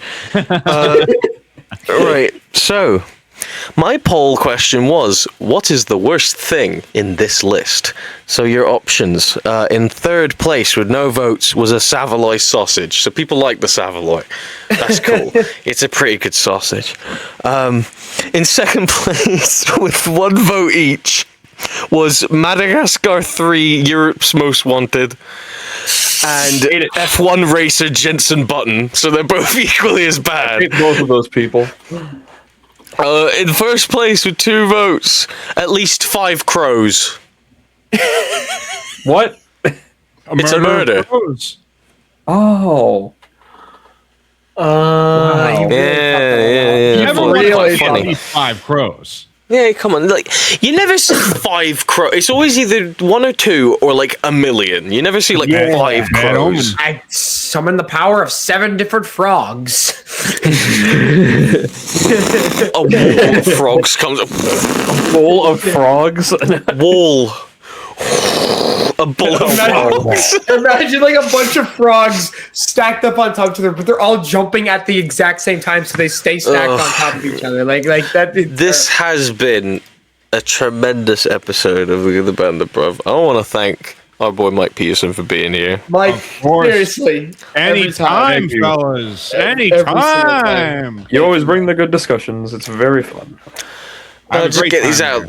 Yeah, absolutely. Every single time we talk, it's always a fucking million hours, but it goes by like nothing because it's such a good conversation. Great stuff. We'll get these out of the way. Go to Patreon.com. Bruv is free. Go and watch all of our shit. It's great. Go get the merchandise. Look at this hat. It's got our logo on it. How cool is that? Wow. Yes, sir. Go watch merchandise. Go Go finish Sonic Heroes. Go watch the Multiverse Draft. Hey, Cass, you should make the Spotify poll question: whose roster is the best? That might be a good idea. Oh, that's a good idea, So that Simon. I people like can it. vote what they think Oh, you know, it's safe. sometimes you bring the goodness to the pot, man. I see it. Yes. Yes, Bum, bitty, bitty, bitty, bum. What? You know when they get on their knees and they get on their knees and shit like fucking. And then they kick back. Yeah. Mike, you ever seen 8 Crazy Nights? Of course I have. Oh My favorite movie. How come you were so mean to Whitey? Sounds to me like you were all on crack. It sounds to me like you're all on crack. That movie is a generational psyop because we can joke about it and like have a fun time, but you can't get through 20. You can't get through it if you try and watch that movie. That movie is horrible if you try and sit through the whole Just thing. ignore the burning cell. We should all run it out. I have a Jewish. I will say friend. that. I have a Jewish friend, and I was talking to them, and I was like, "Have you ever seen Jingle All the Way? It's a Christmas classic." And they go, "No, I'm Jewish. Why would I watch that?" And I'm like, no. I love 8 Crazy Nights, so You have to watch this. You have to. Just a picture of the rabbit clock's ticking, bro. Yeah. Gotta go watch it, bro. I will say I do like the opening song quite a bit. I'm the kind of guy who can't stay in the holiday. No, I love that it's Adam Sandler voicing like a 40-year-old alcoholic, but his singing voice is the voice of an angel, and he's chiseled. Yeah, he takes off his shirt at that fucking basketball game, and he's got a hot wife and a boy. And he's Adam Sandler in real life. He's buff, trim, fit. Man, Oh that my studio God. put this same studio that did Iron Giant, and that movie put him out of business. So sad.